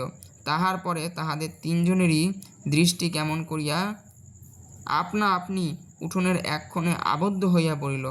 সেখানে বাড়ির সেই লোভী মেয়েটির লোভে স্মৃতির পাতায় পাতায় শিরায় শিরায় জড়াইয়া কত সাধের নিজের হাতে পোতা। তাহলে কি বলছে যে তিনজনে খানিকক্ষণ নির্বাক হইয়া রহিল। তাহার পরে তাহাদের তিনজনের দৃষ্টি কেমন করিয়া আপনা আপনি উঠোনের এক কোণে আবদ্ধ হইয়া পড়িল, অর্থাৎ উঠোনের এক কোণে চলে গেল। কোথায়? সেখানে। কোনখানে? সেখানে বাড়ির সেই লোভী মেয়েটির লোভের স্মৃতি পাতায় পাতায় শিরায় শিরায় জড়াইয়া তাহার কত সাধের নিজের হাতে পোতা পুঁই গাছটি মাচা জুড়িয়া বাড়িয়া উঠিয়াছে। অর্থাৎ তার যে লোভের স্মৃতিস্বরূপ যে পুঁই গাছ, অর্থাৎ সে পুঁই শাক খেতে খুব ভালোবাসত, খুব লোভ ছিল পুঁই শাকের প্রতি, সেই স্মৃতি বিজড়িত পুঁই গাছ, তার লোভের সাথে পুঁই ডাঁটার একটা কিন্তু আত্মিক সম্পর্ক। পুঁই ডাঁটা সে খুবই ভালোবাসত। সেই লোভের স্মৃতিস্বরূপ পুঁই গাছ, যেই পুঁই গাছের পাতায় পাতায় শিরায় শিরায় তার পুঁইয়ের প্রতি ভালোবাসা সেটা প্রকাশিত হচ্ছে, সেই গাছটা যে অনেক স্বাদ করে নিজের হাতে সে পুঁতেছিল, সেই গাছটা কিন্তু মাচা জুড়িয়া বড় হইয়া উঠিতেছে। বর্ষার জল ও কার্তিক মাসের শিশির লইয়া কচি সবুজ ডগাগুলির মাচাতে সব ধরে নাই। সে তো কী বলছে, বলছে যে বর্ষার জলও বর্ষার জল বর্ষার জলও না বর্ষার জল ও কার্তিক মাসের শিশির বর্ষার জল ও কার্তিক মাসের শিশির লইয়া কচি কচি সবুজ ডগাগুলি মাচাতে সব ধরে নাই। অর্থাৎ বর্ষার জল এবং কার্তিক মাসের শিশির পেয়ে গাছগুলো থেকে এত কচি কচি ডগা বেরিয়েছে যে মাচাতে, অর্থাৎ পুঁই গাছ বসালে তো একটা মাচা করে দিতে হয়। মাচা মানে হচ্ছে একটা ওপরে একটা বাঁশ দিয়ে বাঁধন তৈরি করে দিতে হয়। পুঁই গাছ তো খুব লতানো হয়, এরকম বাঁশ দিয়ে একটা বাঁধন তৈরি করে দেওয়া হয়। পুঁই গাছটাই যদি গাছ হয়, গাছটা এটাকে অন্য কালিতে দেখায়, এইটা যদি গাছ হয় গাছটা এটাকে জড়িয়ে জড়িয়ে এভাবে জড়িয়ে জড়িয়ে জড়িয়ে জড়িয়ে ওঠে। এই জিনিসটাকে এই যে জিনিসটা এটাকে বলা হয় হচ্ছে মাচা। ঠিক আছে, বলছে পুঁই গাছ থেকে এতই কচি কচি সব মানে ইসে বেরিয়েছে বর্ষার জল এবং শীতের শিশির পেয়ে, কার্তিক মানে হেমন্তের শিশির পেয়ে এত সব ওই নতুন কচি ডগা বেরিয়েছে যে সবটা কিন্তু ওই মাচাতেও কিন্তু ধরেনি। অথচ গাছটা যখন বসিয়েছিল তখন ছিল একদম শীর্ণকায়, একদম ছোট্ট না, একদম শীর্ণকায়, একদম বাঁচবে না এরকম। তার মা বলেছিল বাঁচবে না গাছটা, সে বলেছিল বাঁচবে, আমি রোজ জল দেবো। সে জল দিয়ে বাঁচিয়ে গাছটাকে বড় করে গেছিলো। আজকে কিন্তু সেটা প্রস্ফুটিত, ফুলে ফলে একদম ভরাভরি গাছটায়। ঠিক আছে, সব কিন্তু তাহলে বলছে মাচাতে সব ধরে নাই। তো মাচা হইতে বাহির হইয়া দুলিতেছে সুপুষ্ট নধর, সুপুষ্ট নধর প্রবর্ধমান হচ্ছে বর্ধমান মানে হচ্ছে বর্ধিষ্ণু, অর্থাৎ যেটা বাড়ছে। প্রবর্ধমান মানে হচ্ছে ক্রমশ বর্ধিষ্ণু বা যেটা ক্রমাগত বাড়ছে। ঠিক তো, প্রবর্ধমান জীবনের লাবণ্যে ভরপুর। ঠিক তো, অর্থাৎ খেন্তির বোনাই পুঁই গাছটা কিন্তু জীবনের লাবণ্য খুঁজে পেয়েছে। সেই লাবণ্যকে ধরে সেটা এগোচ্ছে, সেটা কিন্তু প্রস্ফুটিত, ফুলে ফলে একেবারে পরিপূর্ণ। কিন্তু খেন্তি যে এই গাছটা বসিয়েছিল তার জীবন কিন্তু ফুলে ফলে পরিপূর্ণ না। সে কিন্তু এমন একটা জায়গায়, সে যেমন পুঁই গাছটাকে তুলে নিয়ে একটা সেফ জায়গায় বসিয়েছিল তার অভিভাবক হিসেবে, তেমনি খেন্তির অভিভাবক কিন্তু তাকে এমন একটা জায়গায় পাঠালো যেখানে সে তার বাঁচাটাই দায় হয়ে গেল। পুঁই গাছটা ছিল একদম একটা শীর্ণকায়, বাঁচবে না এরকম গাছ, কিন্তু খেন্তির সঠিক অভিভাবকত্বে এবং সঠিক জায়গায় সেটাকে প্রতিস্থাপন করার দরুন সেই পুঁই গাছটা কিন্তু একটা খুব ভালো মানে ফলদায়িনী গাছে পরিণত হলো। কিন্তু এই ব্যর্থ অভিভাবকত্ব, তার খেন্তির অভিভাবকের ব্যর্থ চিন্তা বা ভুল মনস্তাত্ত্বিক চিন্তাতে বর্তমানে খেন্তির যে পরিস্থিতি বা যে জায়গায় খেন্তিকে নতুন করে নিয়ে যাওয়া হলো, যেখানে পুঁই গাছটাকে যেমন এক জায়গা থেকে আরেক জায়গায় এনে খেন্তি বসেছিল, তার অভিভাবকও তাকে, একটা মেয়ে যখন বাপের ঘর থেকে শ্বশুর ঘরে যায় তার শিকড় শুদ্ধ তাকে তুলে এক জায়গা থেকে আরেক জায়গায় নিয়ে যাওয়া হয়। তাকে যেখান থেকে তুলে যেখানে পাঠালো সেই জায়গাটা ছিল তার পক্ষে অযোগ্য জায়গা।